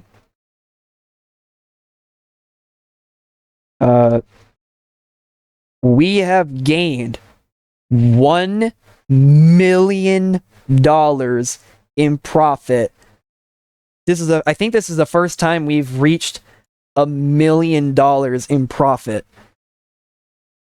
We are continuing to increase in popularity, and we are continuing to make money. This is great news, and I'm very excited for how the rest of these shows go for this episode. And now that we were able to extend contracts for most of our fighters that I've been wanting to keep, that makes things even better. Now that we've got exclusive deals with our low-level national, mid-level national, and high-level national fighters. And as long as we continue to increase our popularity, and as long as we continue to sign and keep our popular fighters and produce great shows, produce amazing cards, we will eventually make it to high-level international. And yeah, the 12th show is in the bag. We have got 4 contract renewal attempts. as we get set for ASP 13 Relentless. Matchmaking. I don't think there's going to be anybody else I can add for Violent Intent. Oh, there is. There's plenty of fighters I can add for Violent Intent. Let's see. We've got 1, 2, 3, 4 male open weight fights. 1, 2, 3, 4. 4 female open weight fights. So we'll do a male open weight fight. Let's try a catch weight fight, honestly, and see how that goes. A low level regional. Okay, never mind. Okay, never mind. Okay, never mind. Adam Livingston. Okay, never mind. John Matthewson. Never mind.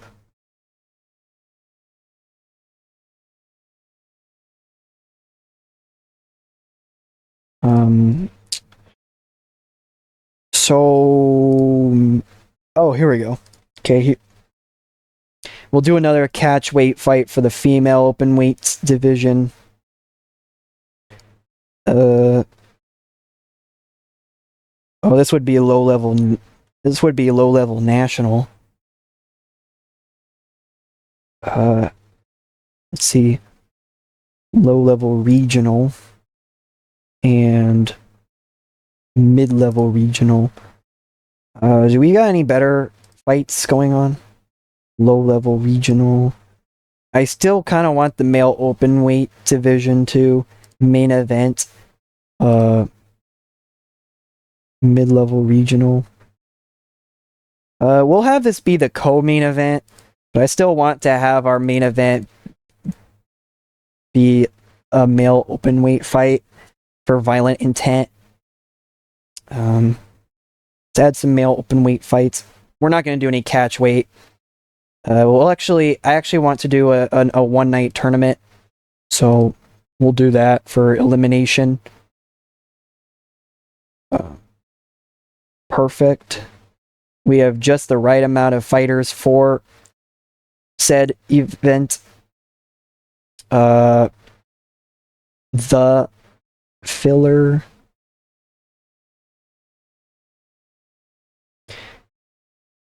And we will add this tournament.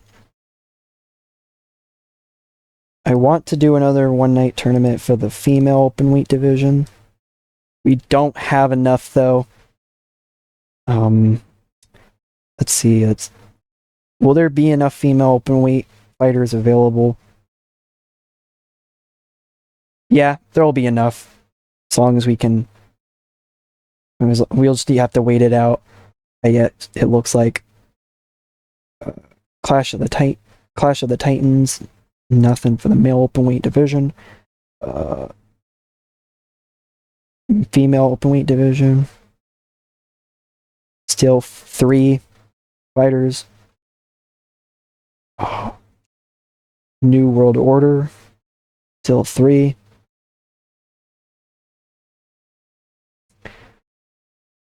Oh yeah, we have a to be announced. Molly Rummel. It's a mid-level national.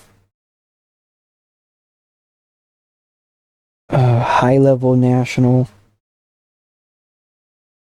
The draw would be high-level national, so we'll have this be the main event, actually. Perfect. I hope we've got another potential main event to announce. This would be low-level national, so we'll do it. We'll have that be the main event. Let's see. High-level regional. I don't think that'd be a very good main event, especially that far ahead in the save. I've got a main event all the way up at War Games. Wow.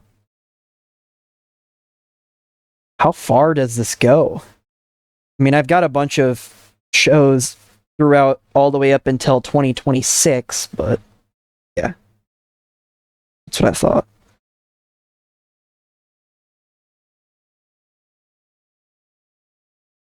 Oh, whoops, I forgot to change a show. Havoc on the Holidays was supposed to be week 4, Sunday, December 2026. ASP 130. Havoc on the Holidays. We'll continue this in Iowa. We'll do advanced regional. And we will save this. No.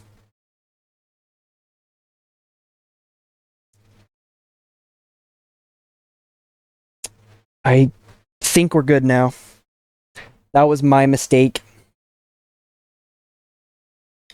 As you can see, we'll be doing a lot more traveling throughout the years. When we come to 2025, we're all over the place. We're going from Africa to Mexico to Ireland to the United States. There's some areas where we'll travel around the United States as well. So we won't just be in one area the entire time. But yeah, now that we have such a stacked roster, we should be good to go for quite some time. And we should. I'm gonna put Annika Shiflett into elimination. We've got 1, 2, 3, 4 male open weight fights, and 4 female open weight fights. So we'll just need to add 1 more fight for each division. But yeah, I didn't realize I already had some main events set in place.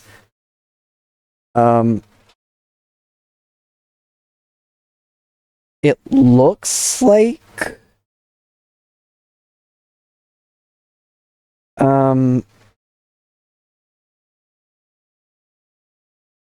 oh yeah, I also forgot that there's some fighters that challenged each other. I totally forgot about that as well. Okie dokie, and we are back. We've got 1 more week until Relentless. We've got 4 ranked fighters for that show.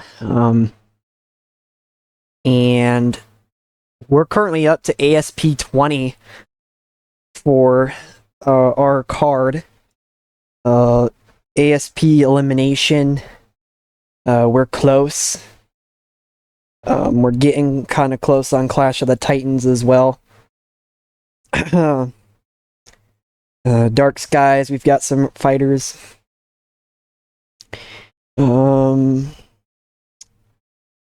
Yeah. Oh, we're just trying to continue on. I'm pretty close to upgrading my headquarters once again too. So that's pretty awesome.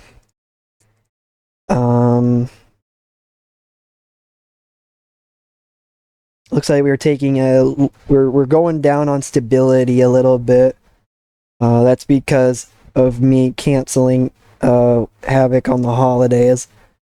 But that's okay, because we're still at 96 in stability. There were no failed drug tests on Uproar either. Anarchy featured a lot of ranked fighters. So our credibility is at 97 now. So that's good to see. We are not going to cut anybody from the roster. Looks like we can, though. Off of the people who last lost.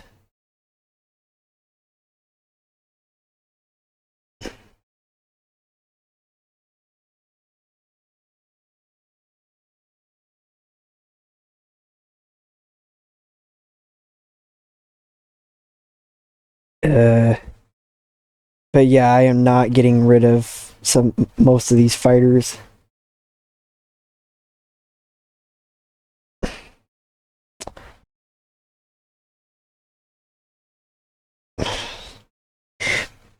At this moment, I don't know why I would cut anybody at this moment.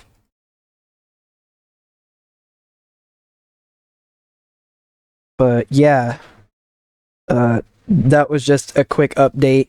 We've still got a week until the next ASP show, and I will be back. So I'm trying to sign more fighters, but UFC and all these other big name promotions are trying to take my guys. I'm going to take these fighters away from me. So I'm just trying to hopefully bring them over to ASP. I'm a lot of these rival bids are making it so I have to change my contract offer to these fighters, making it so that they'll seriously consider signing with ASP.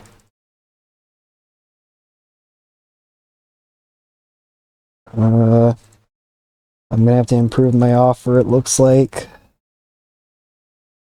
Let's go to 1200. 12,000, excuse me. Per one of two offers. What if I bring it up to 100 for every one of these? Perfect.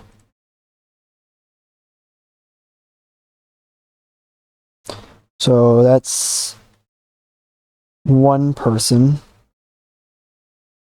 That's one more person. I've got 15 more rival bids taking place.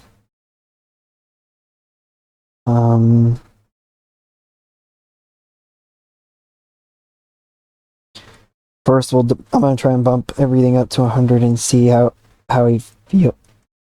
George feels about signing with ASP. See what happens.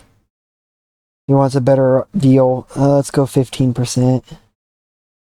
Be one of two offers. How about 10,000? Be one of two offers. 10,500.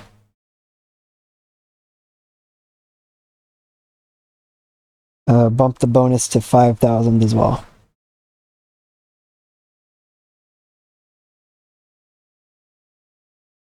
Okay. Mike Perry has a rival bid. And Mike Perry actually came back from his hiatus as well. So that was pretty cool to see. I ended up changing the user template as well.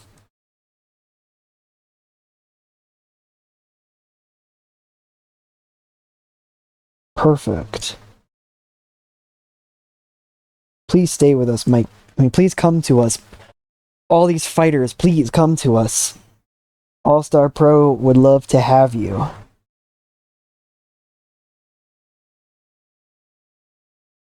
We'll go 15,000.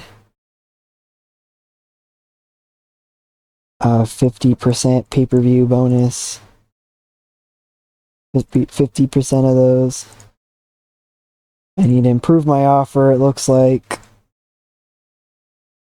For whatever reason. Perfect. I'm probably gonna end up changing the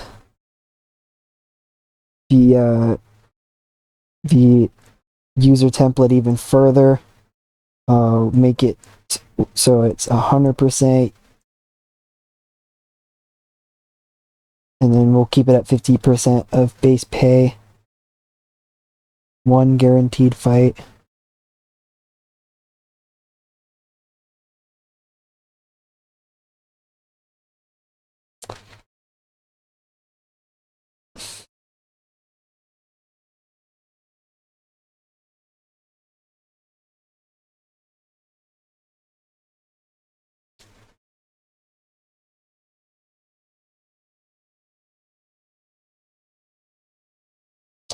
We'll go with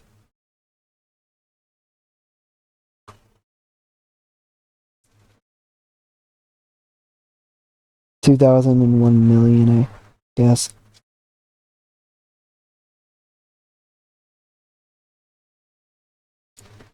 Apply.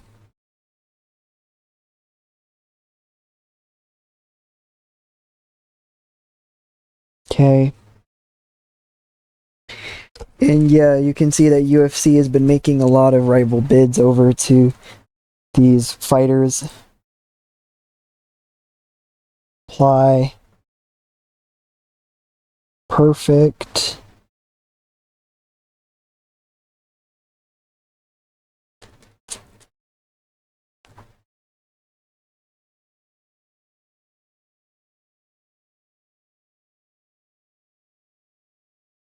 We'll go 15,000.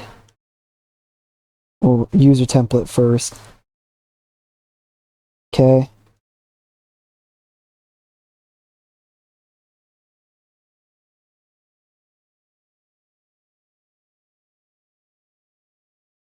Hector Cadino.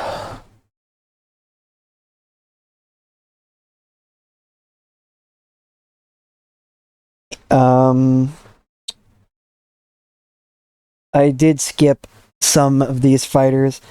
Your offer is not being considered as it has been for all these fighters. Okay. I may have to bump up the pay for some of these fighters too if they decide, oh, you're gonna pay me more instead of add the but I get less percentage. Say less. I may still have to bump up some of these fighters' pay. If they like a better offer.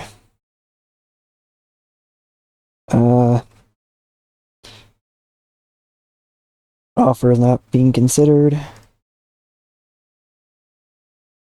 I'm gonna bring it up to 13,000 for this one.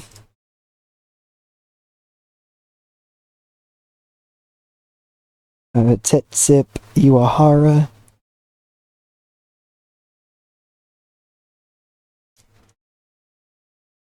Offer is not being considered. 30,000. 15%. One of the two offers he'd consider. User template, apply. Perfect.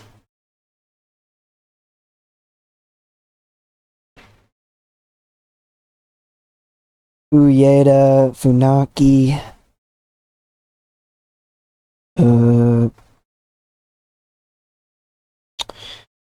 User template, apply. 35,000. Perfect. This is gonna cause a huge hit in money potentially, but it'll so be worth it when we continue to increase popularity and all this jazz. It will so be worth it.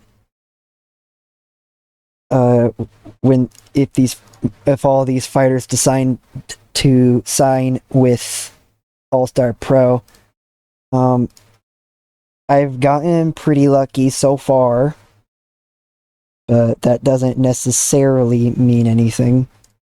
Dan Ige. I'm just gonna change the contract offer for this fighter here. Just to make it sign any automatically sign accepted deal. No. You will hear from Dan Ige. I wonder if you can make it so the deals aren't automatically signed.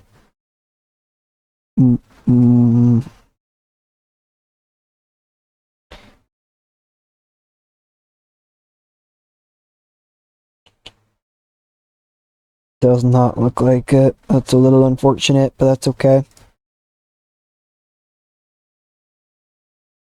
Just bumping up some of these contract offers a little bit.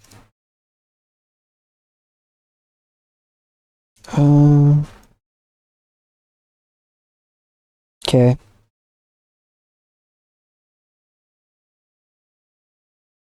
To the next show we go. What will actually probably happen? Oh wait, yeah, you're right. I was right. To the next show we go. ASP 13 Relentless is taking place in Louisiana. We've got pretty interesting matchup here. Both of these two are making their ASP debut in our main event. And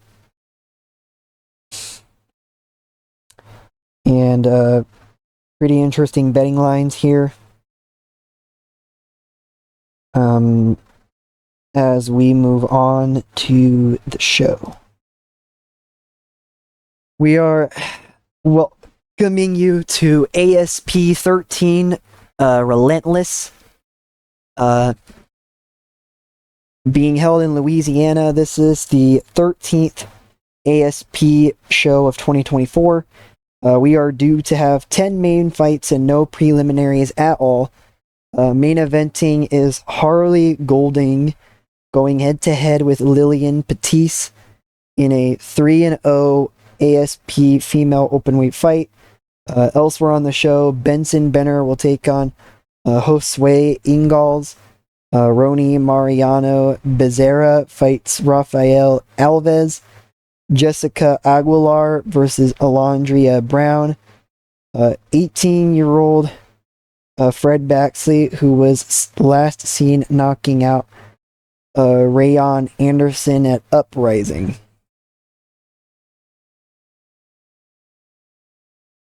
And this is both fighters' first time headlining a big show.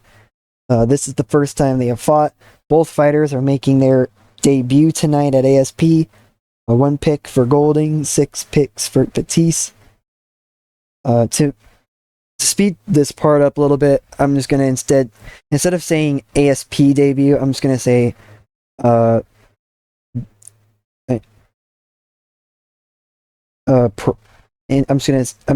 just to speed things up, I'm just going to change things up a little bit. Benson Benner versus Josue Ingal. First time fighting. Significant weight advantage. 6-inch reach advantage. Both making their ASP debut. 2 picks for Benner. 5 picks for Ingalls. Angus Hewitt, Fred Baxley. First time fighting. Baxley will be leaving after this fight. Betting odds have Baxley as the favorite. Rachel Ostovich and Shirley Bridges. Ostovich hasn't won since December 2017. First time fighting. Bridges has a weight advantage and a 10-inch reach advantage. Bridges' ASP debut. Bridges 7, Ostovich 0. Courtney Casey, Paulina Granados. First time fighting. Casey, significant weight advantage. Granados' ASP debut. 6 picks for Casey, 1 pick for Granados. Jesse Murray and Nikita Kolshin. Murray trains at Strong Style Fight Team. Kolshin has an overall record of 1 loss against the other current members of that team. First time fighting. Murray has a significant weight advantage and a 7-inch reach advantage. No picks for Murray, 7 picks for Kolshin. Brian Foster, Nick Maximov. Maximov trains at Nick Diaz Academy. Foster has an overall record of 1-0 against other current members of that team. Foster trains at Factor EX Muay Thai.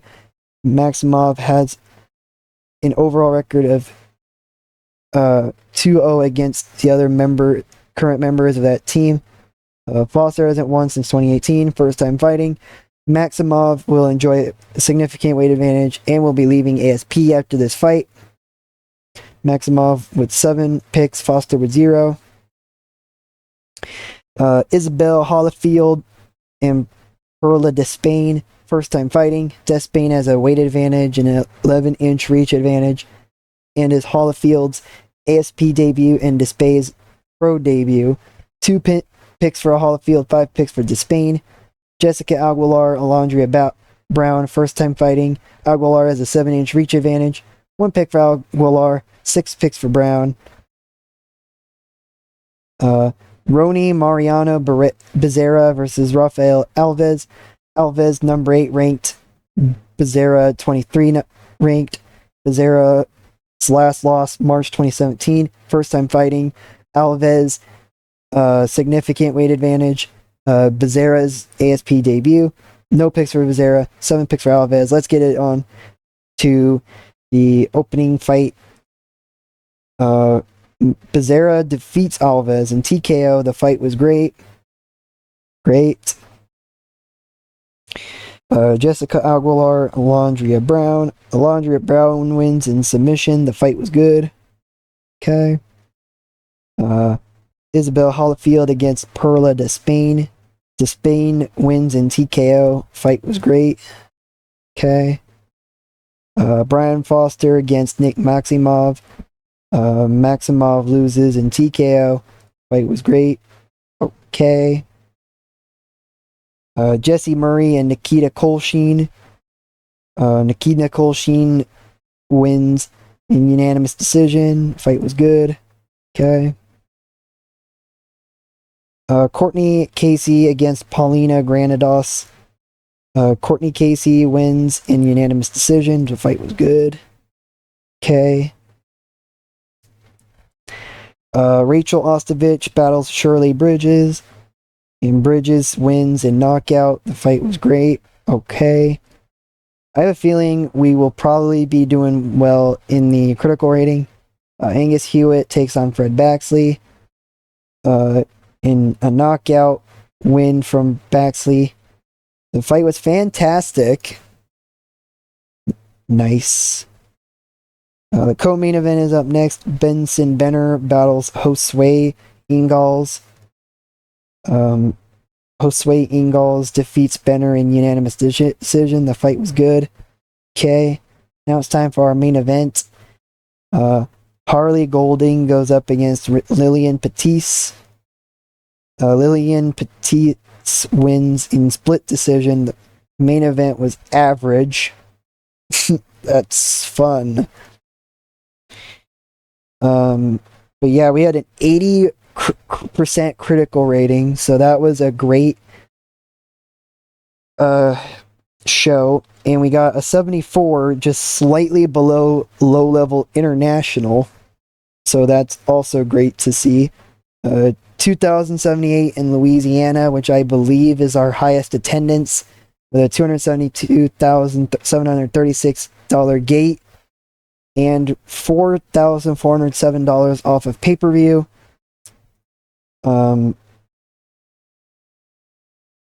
So yeah, popularity increases everywhere. Great to see. Let's go knockout. TKO.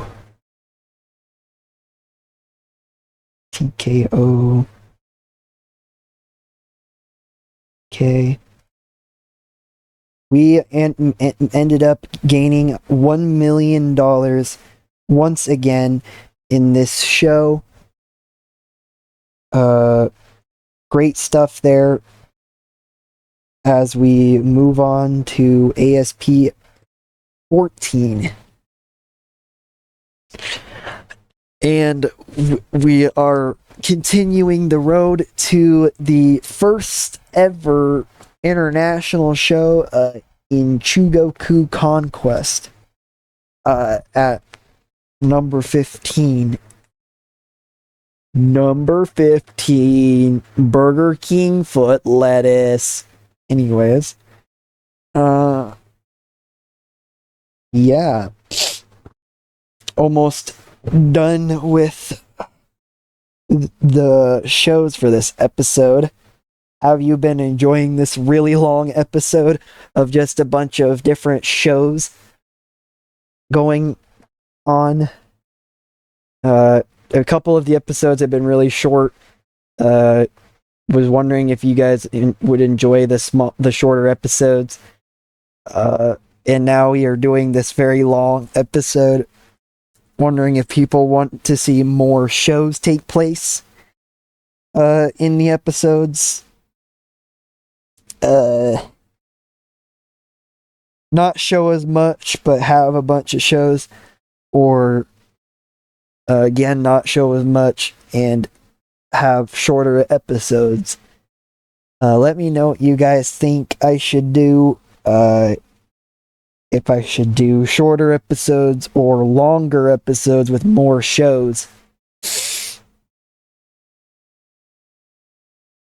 Which is your guys' preference? Let me know in the comments.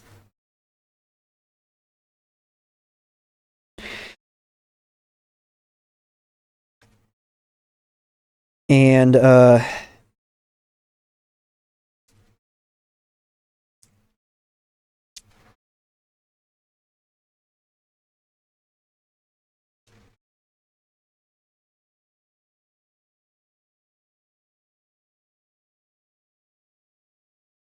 we go to the mail.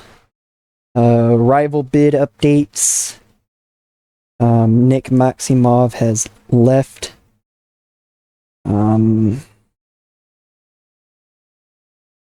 I want to see if I can sign him to a... Oh, he's in an exclusive deal with Octagon, that's why he left. Okay. Somebody else was leaving too, right? Fred Baxley left. He's in an exclusive deal with somebody, I assume, too. Bellator. Contract renewal attempts. Lux has approached Carlton Minus.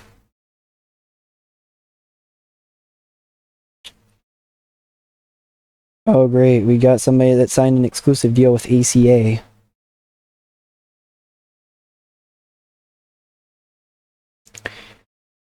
Keita Colsheen.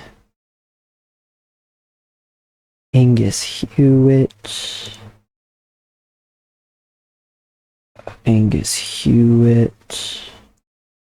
Alondria Brown. Okie dokie. Going back to these fighters. Let's see.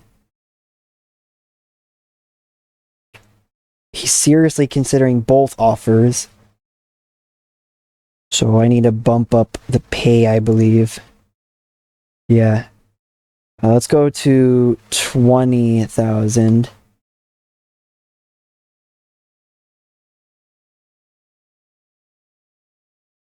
Okay. Cut the crap, UFC. We're not playing around. He's considering both offers too. What if I bump it up to 100% for this one? Perfect. Okay. Agafia Sav. Both offers are being considered. 15,000. Perfect. Yay. Lux approach Carlton Minus. I forgot to look at that.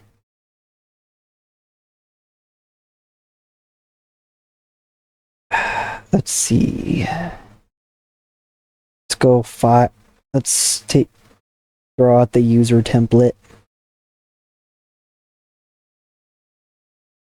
Okay. I kind of want to keep him. George is considering both offers. bring it up to 15,000. Perfect.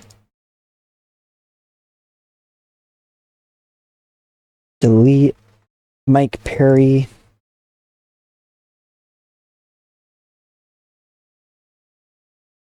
I will be back, actually. Alrighty, and we're back, and we're getting set for Titans Unleashed. As you can see, we managed to sign a bunch of the fighters that we were trying to sign to the contracts that we were trying to get. It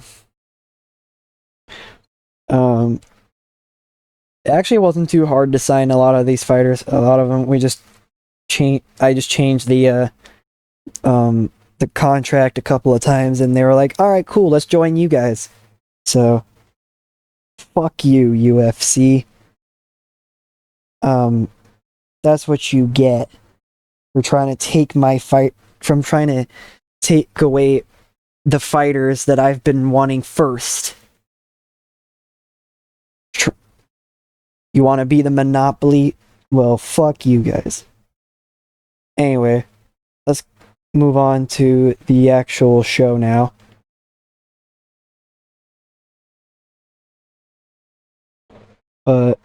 Yeah, you can see that there's a bunch of signings for ASP. I ended up changing up a lot of the fights as well. We're all the way up to to 24 now. And I added some more main events as well.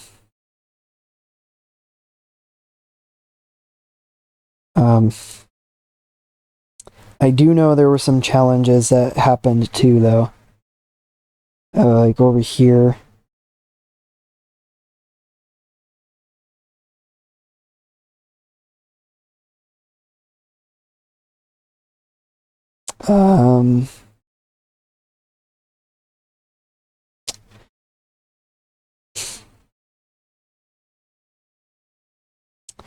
Assistant.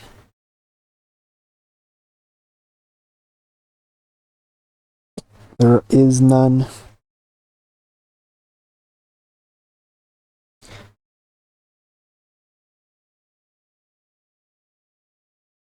But yeah, here we go for Titans Unleashed.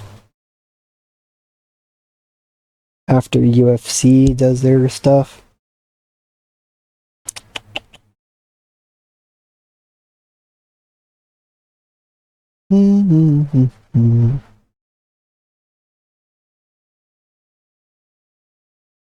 Okay, time for ASP Titans Unleashed.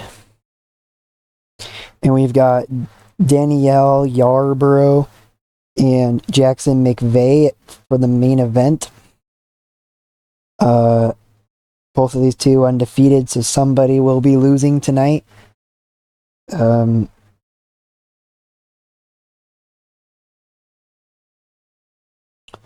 But let's get into it. This is ASP 14 Titans Unleashed being held in Maine. This is the 14th ASP show of 2024. We're due to have 10 main fights and no preliminaries at all. Our main event is Danielle Yarborough fighting Jackson McVeigh. Elsewhere on the show, 36-year-old Alex Garcia makes his debut. The number 5 ranked male openweight Brent Primus makes his ASP debut. And ASP's number 16th ranked male openweight Tanner Boser makes his ASP debut. And number 5 ranked female openweight Sihara Eubanks, who stopped Katarina Legarreta at Uprising in her last fight. Danielle Yarborough and Jackson McVeigh's first time headlining a show, first time they fought. Yarborough enjoys a weight advantage, and Yarborough's making his ASP debut.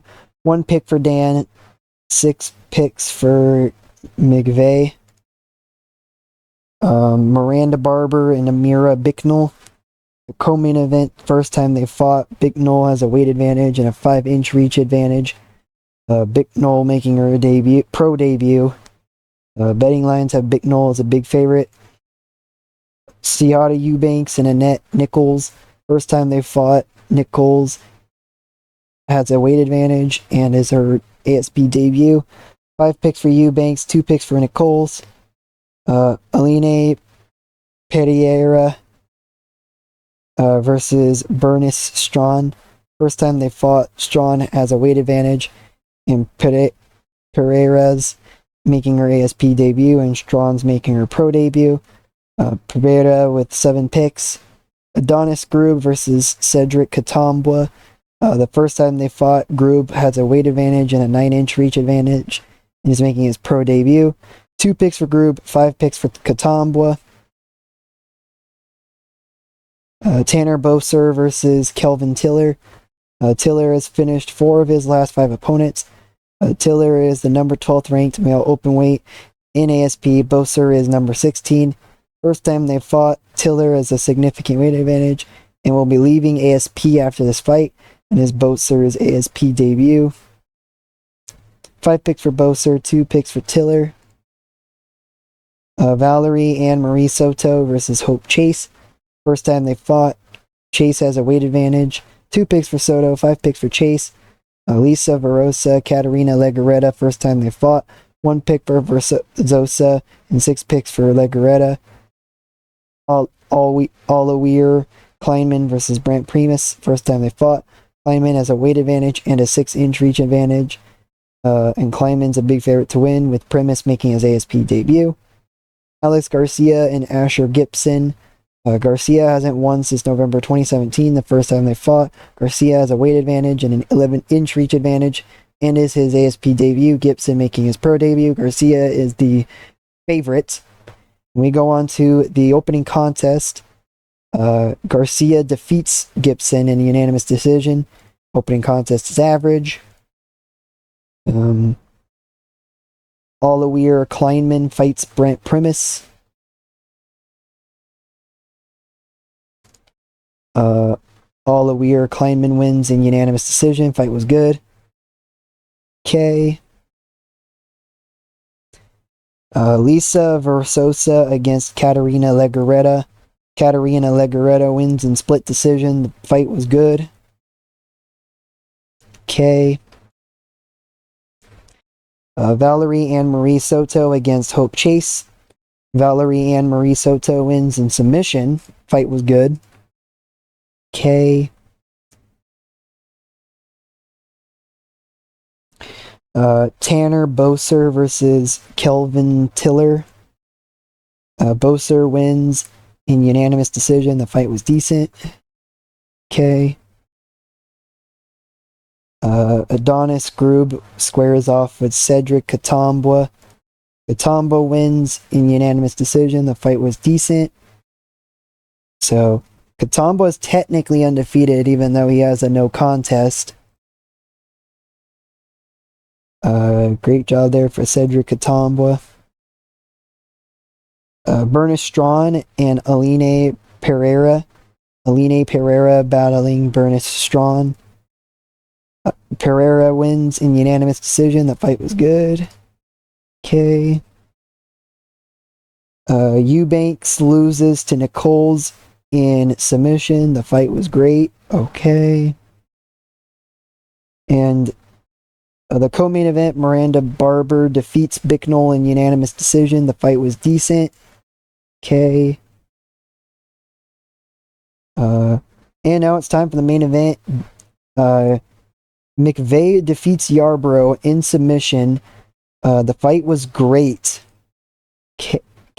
Great stuff there. A 76 critical rating, and we have right below mid-level national in the critical rating. Great stuff there. And we close off the show by increasing our popularity everywhere as per usual.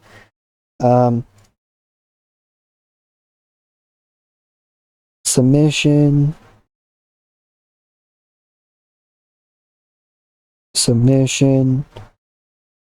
K. Fight of the night. We'll go 5,000.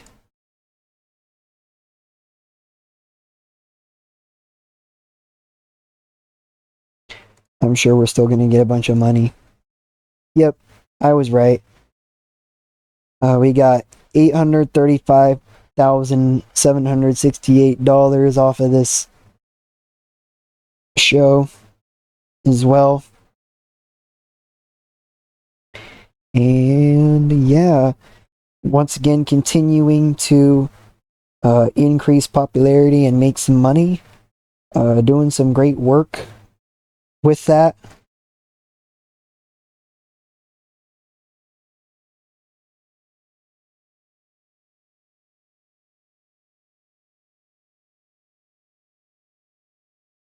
And yeah, pretty happy with how things went.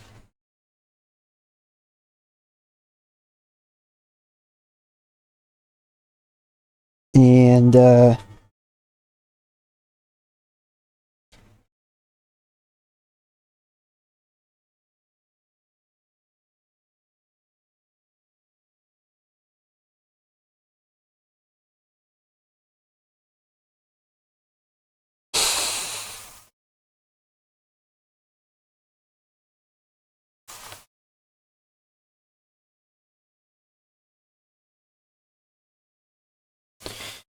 but yeah, we're doing some great work. I'll be right back.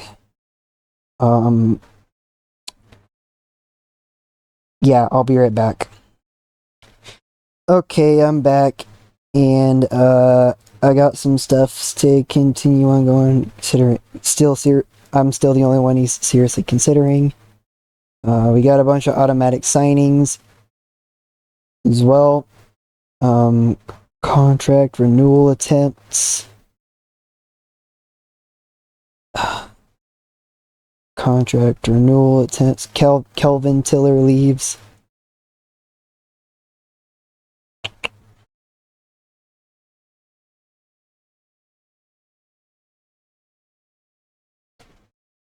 Rival bid.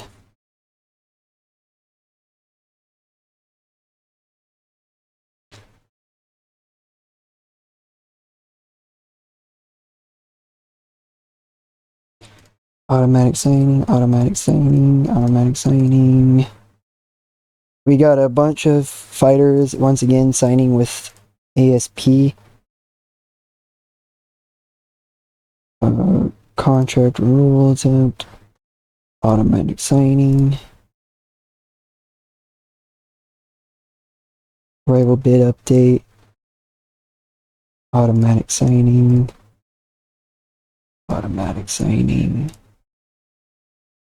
Okay, we'll take a look at Brian Foster now. Let's see. Brian Foster, I'm the only one he's still considering. One has made a contract offer to Abdul Azim Badakshi. I'll still try and keep him. My offer is not being considered. That's just perfect. Bring this up a little bit more. Let's see. He has a better offer. Really? Better offer, you say? Yeah, buddy, that's what I thought. 3,000. We'll bring it up to 50%. We'll be generous. Why not? Why don't you come over to All Star Pro? We don't want you going over to that bum company 1. Come to All Star Pro. Why don't you? But in seriousness, I'm hoping we get to sign him as well. We will be adding fights now. We got it to be announced. We'll put in sure, Edward Folayang, high level regional. Now we'll do a female open weight fight. Oceana Drago. That's a mid-level national fight. Low-level national.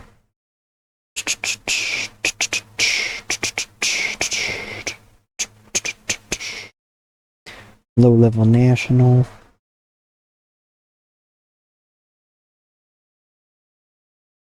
These guys are low-level regional and mid-level regional, though. Kind of crazy that they're being considered high-level national and low-level national. It's probably because of the popularity we have elsewhere too. Mid-level regional, and the popularity that some of these fighters have in other regions of the world. That's probably part of it too.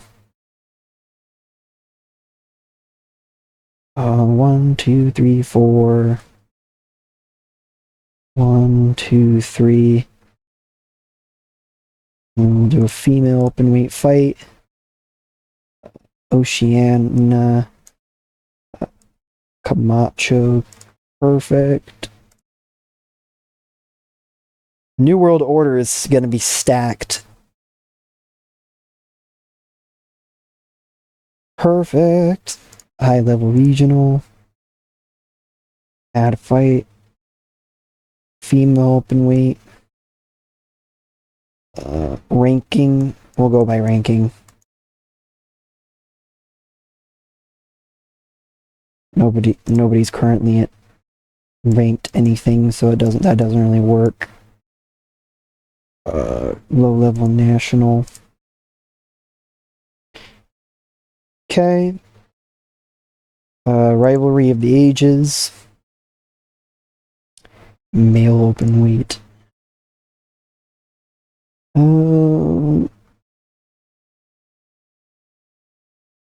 I think for Colton Loud to be announced. Okay. For termination, we'll do a one-night tournament. Female open weight. Rankings. Do we have any ranked fighters? Nope. By popularity.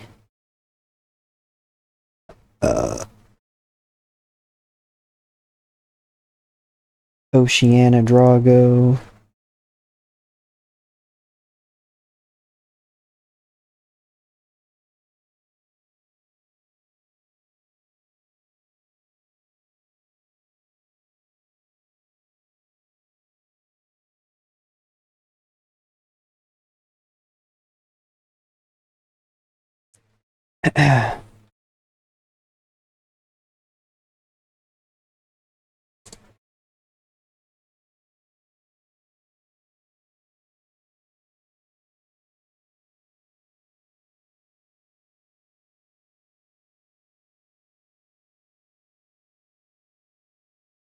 Perfect.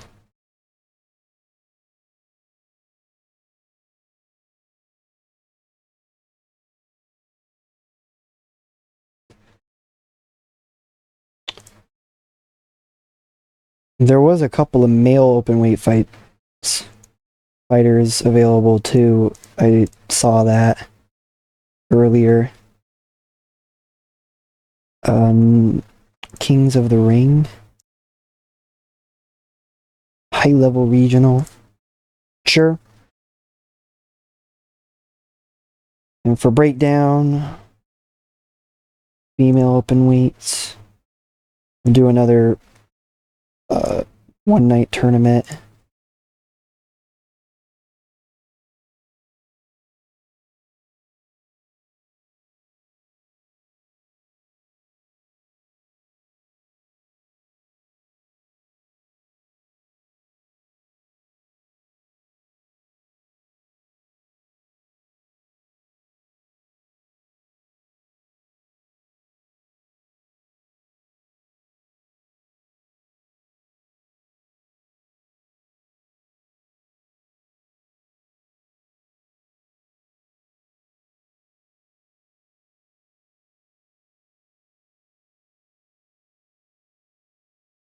Add.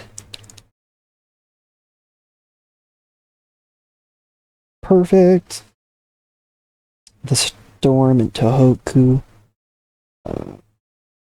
Raw power in the Midlands.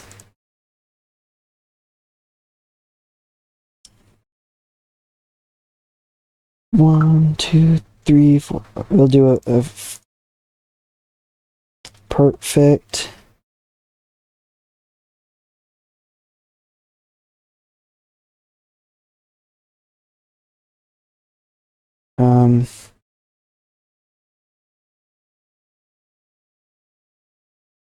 Small but mighty, I guess.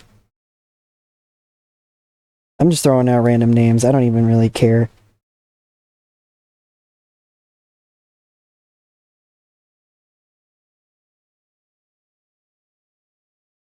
I'm just trying to get fights on the shows.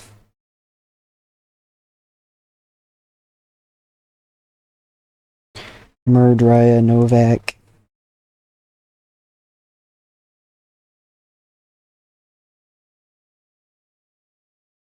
We'll have another male open weight co-main event, this one.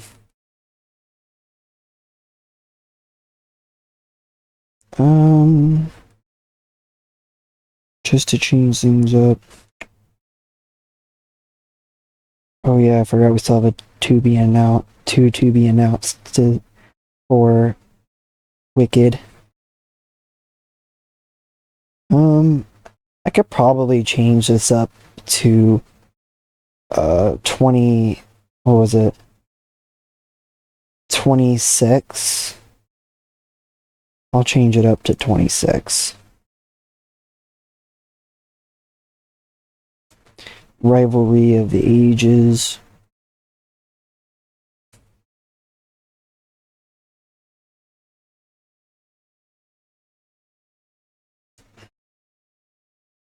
Move to the main card.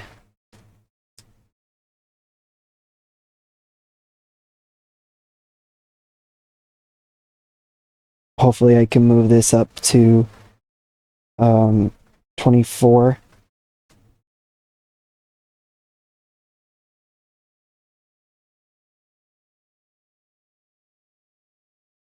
I can.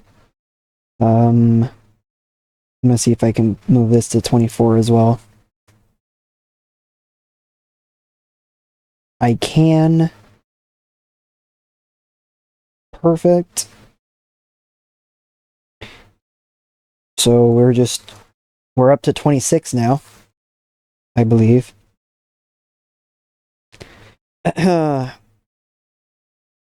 20. Oh wait, 22 as a competitor to be announced as well.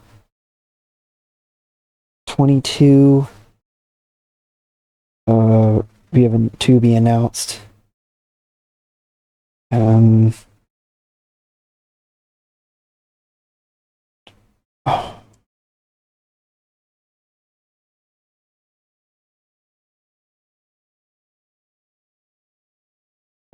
Well, we've got some fighters still to sign, so we should be fine.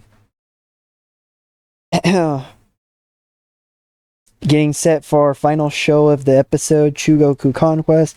Before we do that, let's upgrade. Perfect! We are now at massive. With an enormous full-time staff, we get 8 boosts to our stability at the start of each month, and we're paying $50,000 a month. That's perfect. Let's take a look at the finances. We still gained money somehow. We've only lost money in the first month and in March so far. Even with all of the spending money we've done. So there's that. And there's been a lot of great things happening.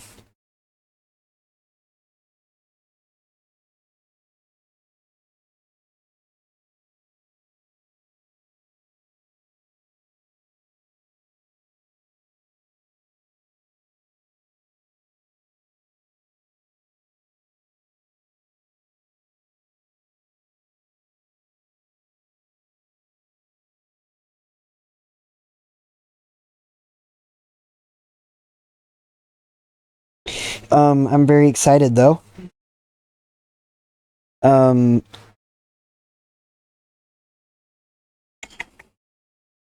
I was also taking a look at some of the wrestling news going on.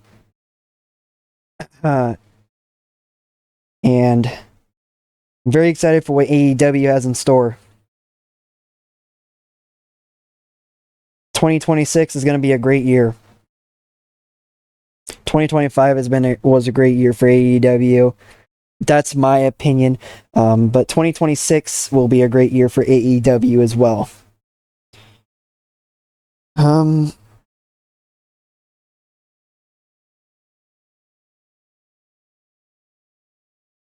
Apparently New Japan has apparently New Japan's got some stuff going on too. They are having less shows in the United States, which I noticed that too. And I was like, that makes sense. They kind of have low attendances in the United States. Their most recent show that I saw only got like, I don't know, 1,000 people in attendance, maybe lower than that. So I don't blame them. It says here a lot of their wrestlers don't want to make appearances in the United States either, which, I mean, traveling, that makes sense, but sorry, I know this is MMA, but I also am a big fan of professional wrestling. If anybody ever wants to talk, like have a conversation with me about anything pro wrestling related, let me know. I'm happy to have conversations with people. I mean, I know a little bit about MMA and boxing and some other sports too. Not a whole lot, but I know a little bit.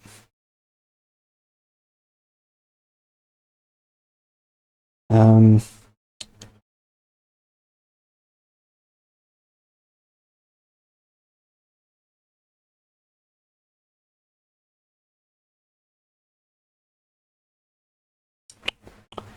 um,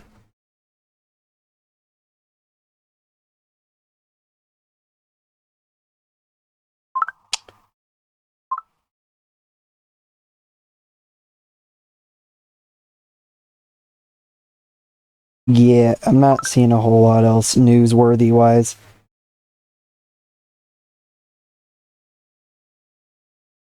Let's see.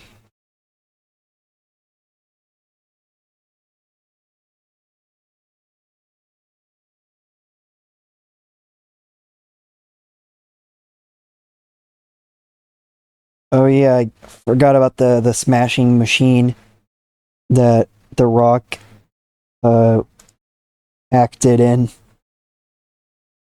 There was some news about that. Nikita Kolshin has extended his contract. He is now exclusive to ASP. You love to see it. Medical suspension is complete. Some people leaving their teams. Automatic signing, automatic signing, automatic signing. Dang, some couple of fighters signed with the UFC. That's fine. Rival bid update. I'm okay with that.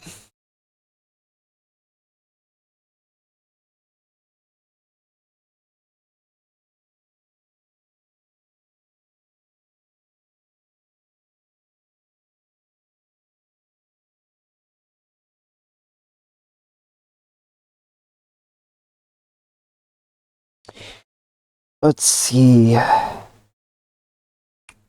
Our offer is the only one he's considering. I'm gonna bump it up just a little bit though. I'll go up to 55%.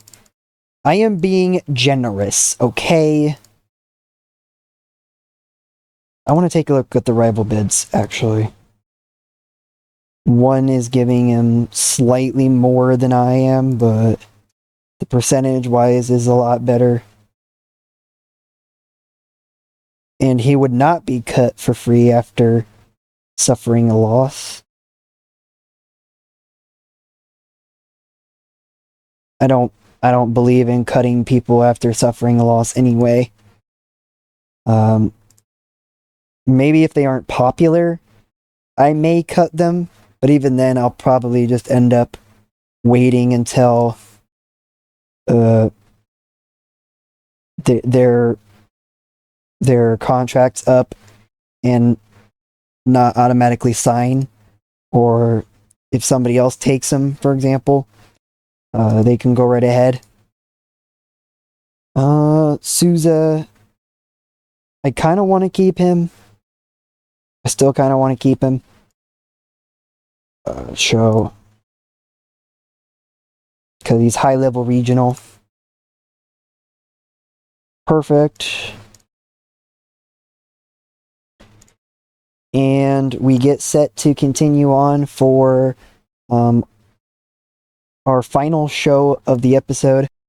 We are 3 hours about into the episode. This is for by far the longest episode I've ever recorded.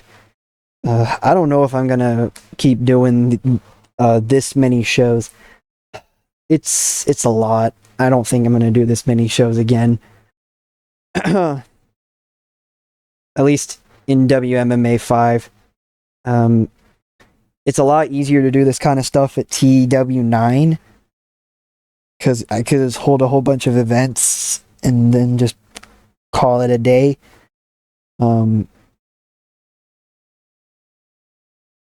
So it's a lot easier with TW9 for sure. But I don't even know how many shows I've actually held in this episode. I've done at least 5. I think I did like 6 or 7 different shows. A bunch of fighters signed with UFC. Quick accept all. We're still trying to get in some fighters. People have joined some teams. People have left teams.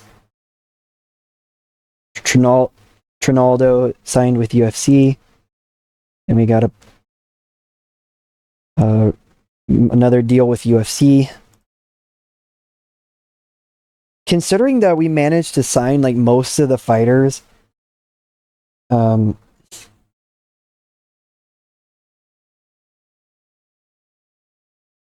very happy about the outcome. We managed to sign a whole bunch of fighters. We signed like I think 90% of the fighters that I approached.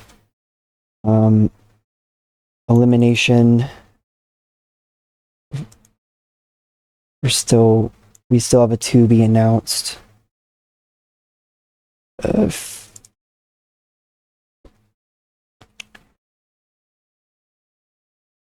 Shino Van Hoos, I guess.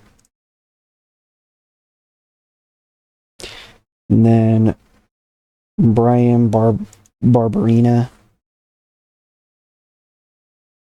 Any ranked fighters? Nope. Popularity. High level regional. Perfect. Anybody here? Doesn't look like it. Wicked. The to be announced on here. Save. I think the betting odds once you get over 500 on one of the estimated betting lines, I think that's where it gets to be like, huh? What is happening? I'm gonna probably do a one-night tournament too in the male open weight division. We've got 4 fighters available, so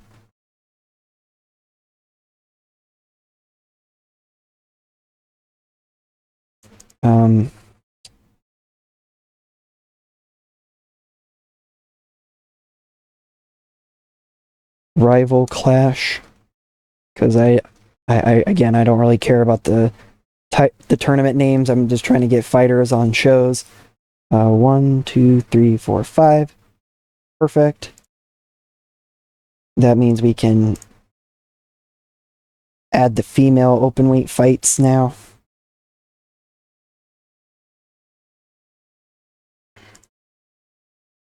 Okay.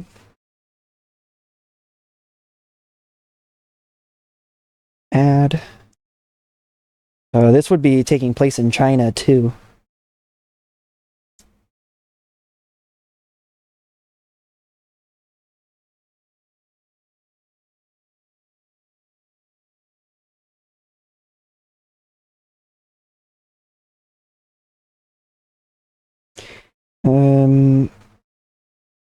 Yeah, that works.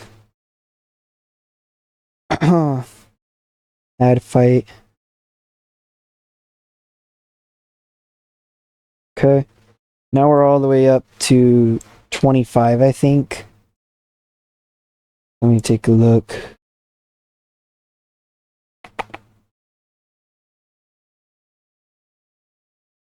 Yeah, we're now at 25. So we're definitely doing good for ourselves.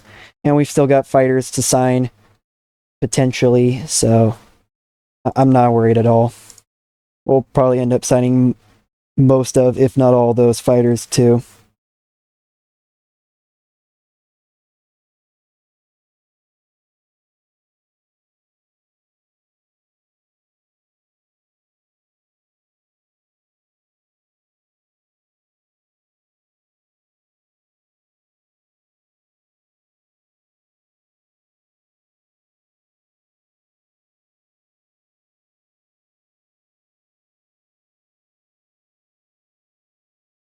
And yeah.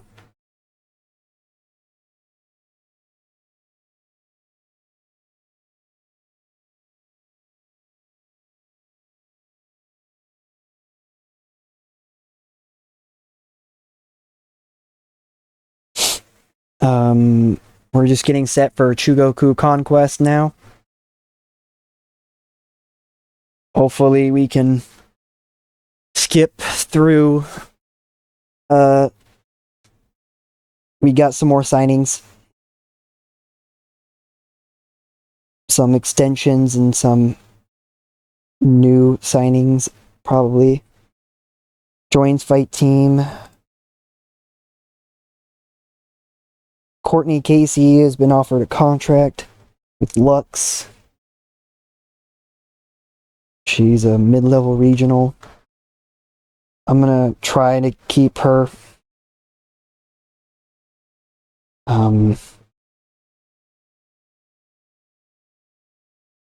We'll go user template.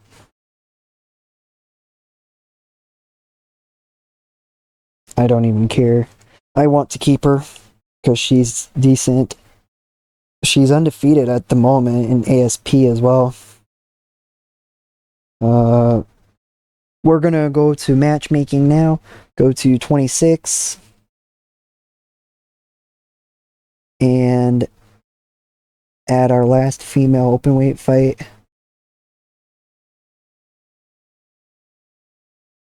Never mind. Yes, we shall be waiting.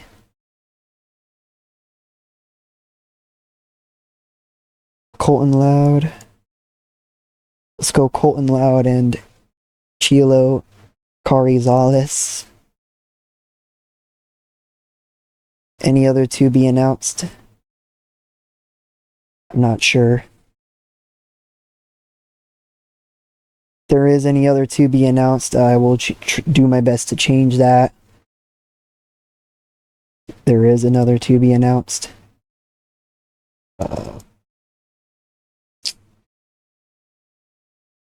Funaki, I guess.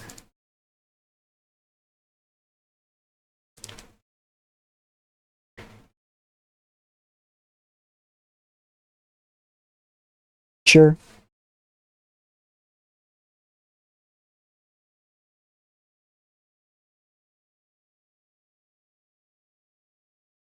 I don't think I I do have a fight. All the way up till the next year is crazy.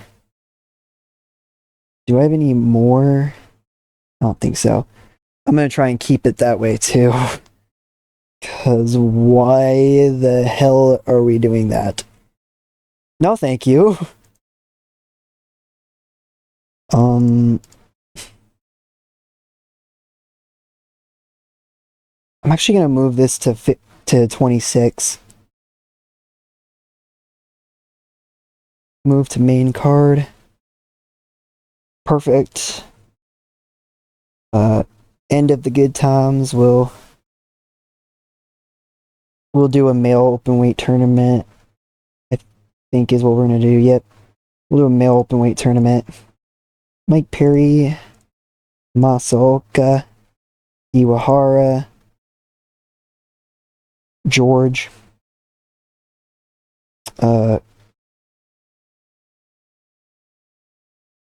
Fight Club, I guess. I don't really care about the tournament names.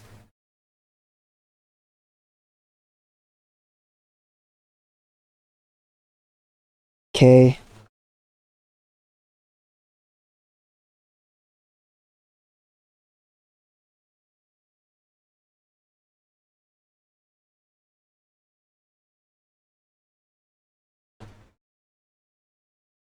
Continuing on.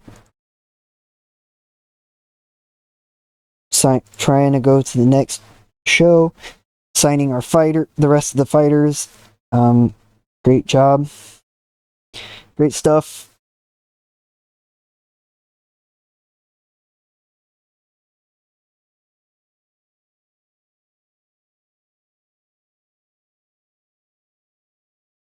And I will actually be back. Alright, and now it is time for Chugoku Conquest. After we do some matchmaking. That's been a lot of the end of this episode, but bear with me.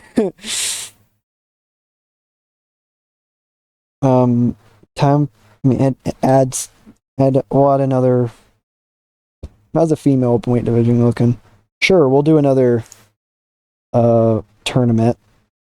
Zarina Turi, Annabelle Tabor, Jasmine Blakesley, Fight Club 2, I guess. Add. We'll have the female Fight Club 2. We'll have Fight Club 2 main event, co-main event with Fight Club final main eventing. Add fight.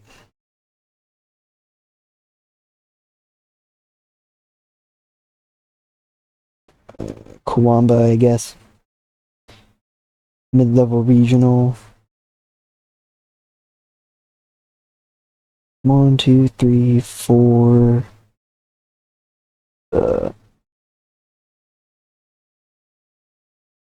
5. Cooper Royal.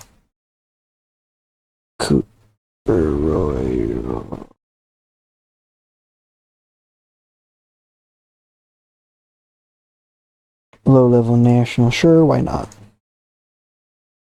Cooper Royale. So we got our 5 male open weight fights. Now I just need 2 more female open weight fights. And Rising Tide, Mickey Gall, Michael Johnson, mid-level national, low-level national.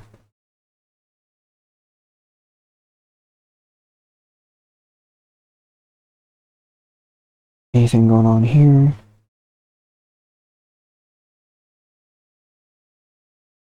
Anything for Blitz? Nope. Okie dokie. We're up to 26 now. I'm gonna actually bring this up just a little bit. Make this the match. I mean, not the match. I'm sorry, the fight before the co-main.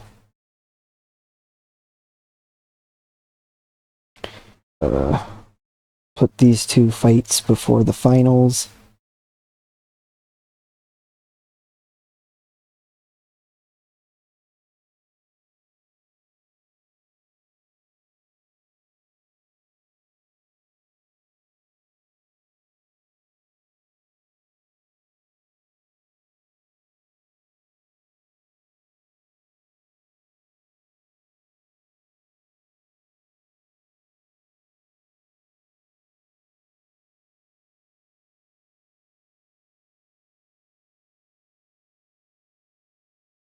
One, two, three, four, five. Okay.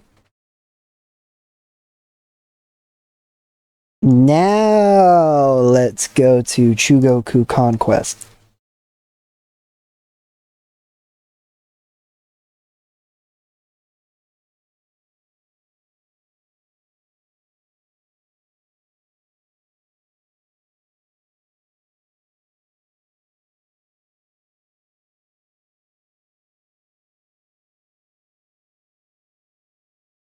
And this will be our first show that we do outside of the United States too. So it'll be interesting how this turns out.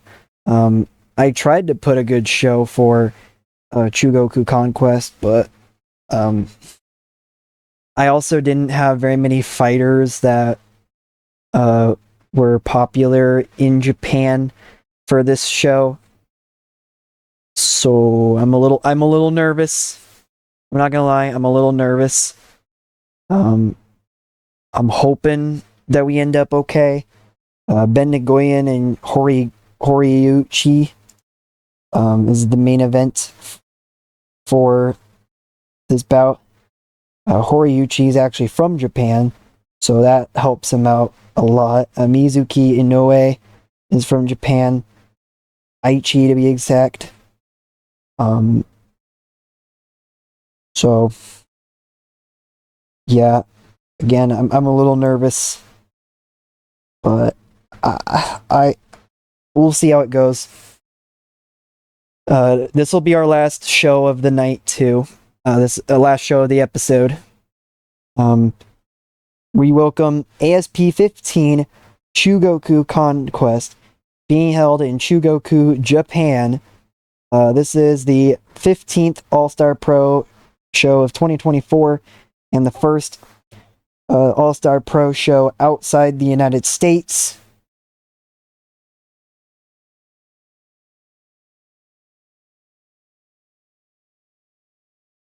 And our main event, of course, is Ben Nguyen versus Yuma Horiuchi. Also on the show, we will see Holly Albreton versus Luis Bixby. Kimber Sill versus Aspen Cantor. Stanley Askew takes on Kurt Fowler. And Lonnie Lovejoy takes on Donovan Freer. So let's start this up. I'm pretty excited, but at the same time, like I said, I'm nervous. So here we go. This is both fighters' first time headlining a big show. Nguyen lost back in April 2019, and Nguyen hasn't won since June 2017. This is the first time they have fought. Both fighters are making their ASP debut tonight. Nguyen is the favorite. Mizuki Inoue versus Madeline Macy. First time fighting, significant weight advantage and 16-inch reach advantage for Macy, and both fighters are making their ASP debut. 1 on Mizuki, 6 on Macy. Kimber Sill versus Aspen Cantor. This is the first time they have fought. Sill has a weight advantage, and both fighters are making their ASP debut tonight. 1 for Sill, 6 for Cantor. Holly Albreton versus Luis Bixby. First time fighting. Albreton has a weight advantage and a 10-inch reach advantage, and is her ASP debut. 3 for Albreton, 4 for Bixby, so it is even. Isabella Mezger versus Esme Rem. First time fighting. Mezger has a weight advantage. Both fighters are making their debut for ASP. 2 on Mezger, 5 for Rem. Colleen Appleseed versus Avery Hepner. First time fighting, both fighters making their ASP debut. 4 for Appleseed, 3 for Hepner. Stanley Askew versus Kurt Fowler. First time fighting. Askew has a weight advantage, and both fighters are making their debut tonight. Askew 4, Fowler 3. Lonnie Lovejoy versus Donovan Freer. First time fighting, both making their debut for ASP. 2 for Lovejoy, 5 for Freer. Donovan Lash versus Case Swan. First time fighting. Significant weight advantage for Swan. Swan with a 5-inch reach advantage. Both fighters are having their ASP debut tonight. 2 for Lash, 5 for Swan. Let's go on to Sige Hartwell versus Cohen Moore. First time fighting. Moore has a weight advantage. Both fighters making their ASP debut tonight. 6 for Hartwell, 1 for Moore. And let's get on to the opening contest. Cohen Moore wins by knockout. Fight's good. Okie dokie. Donovan Lash squares off with Case Swan. Case Swan loses in knockout. Fight was great. Okay. Lonnie Lovejoy takes on Donovan Freer. Donovan Freer loses in submission. Fight was decent. Okay. Stanley Askew versus Kurt Fowler. Kurt Fowler wins in split decision. The fight was decent. Okay.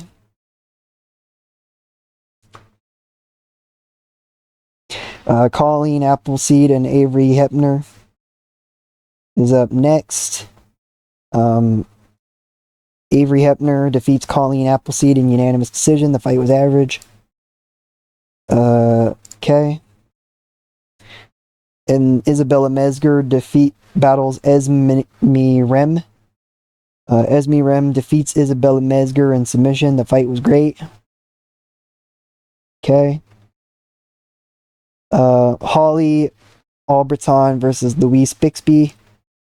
Holly Albritton defeats Bixby in submission. The fight was good. Okie dokie. Kimber Sill and Aspen Cantor. Aspen Cantor defeats Sill in submission. Fight was good. Okie dokie. The co-main event, Mizuki Inoue goes head-to-head with Madeline Macy.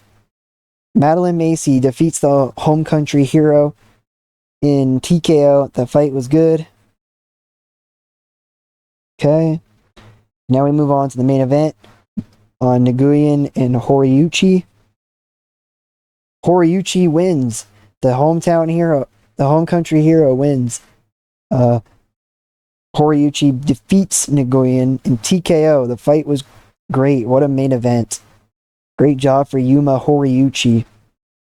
79% critical rating, 64%, which makes us at mid-level national. So we are perfectly fine. Great stuff there. We got 1,594 people in attendance. That's great to see. So we got $149,836 in gate and $3,299 off of pay-per-view. And popularity increases everywhere. That's great to see.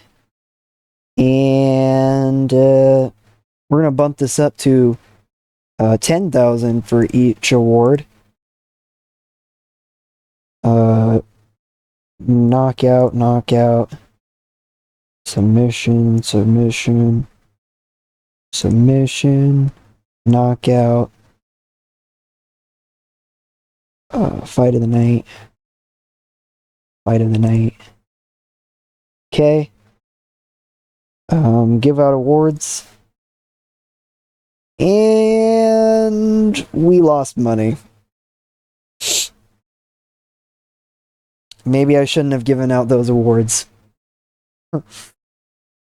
We lost money, and that wasn't even... And our highest paid fighters weren't even in the main event. Aspen Cantor, Lonnie Lovejoy, those 3 fighters were the highest paid. That's fun. Our first international show, we lost money. Yippee! If you couldn't tell, that's sarcasm. But we'll be fine. I'm not worried about it at all. Not really anyway. We gained popularity everywhere. I believe so anyway. And as long as we make the money back at some point, we should be good to go.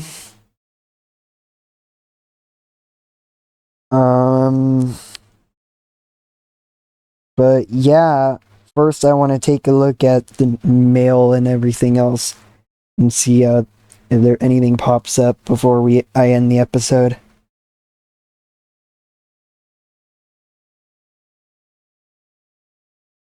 Um,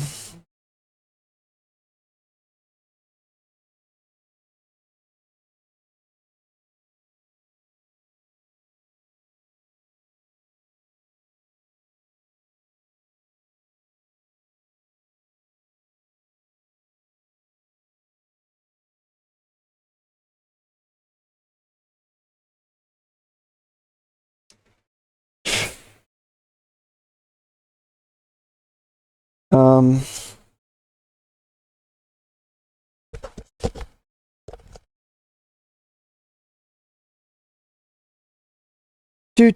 do. I'm waiting.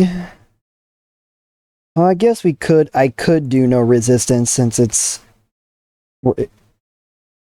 a couple of days away, but I'm not going to. Uh, Holy moly. Guys, we are at low level national. This is huge. We just went to high level regional. Now we are at low level national. Bunch of people completed their suspension, but yeah, this is huge. I can't believe we're already at low level national. I really don't care. Take them. Theodore Road. So we're the only ones he's considering still. Okay. But yeah, this is huge. Let's see, is there anything related to ASP's rise?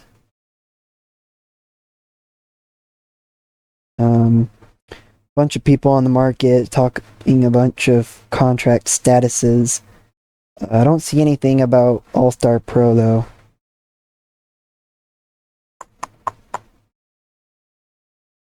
We did make it to low-level national though.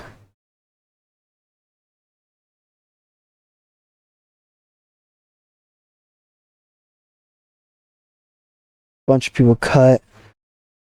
Contract negotiations, contract status.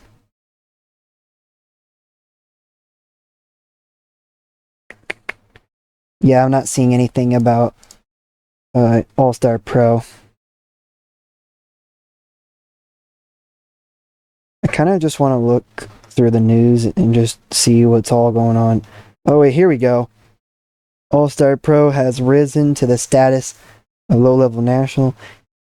One championship has fallen to mid-level national, and AMC Fight Nights fall to high-level regional.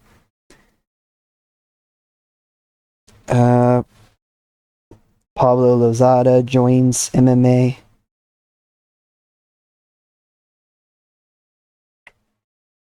He's unknown. Toev.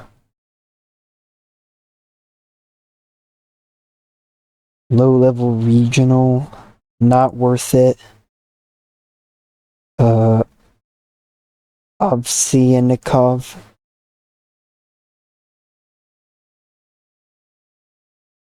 Also low-level regional, so not worth it. Bunch of characters retire. Bunch of characters relocate. And yeah, that's gonna do it for this video. Thank you all for watching this very long episode. I will not be doing another episode this long. It's not happening. At least for a really long time, I should say. But great stuff going on for All-Star Pro. And I'll catch you on the flip side.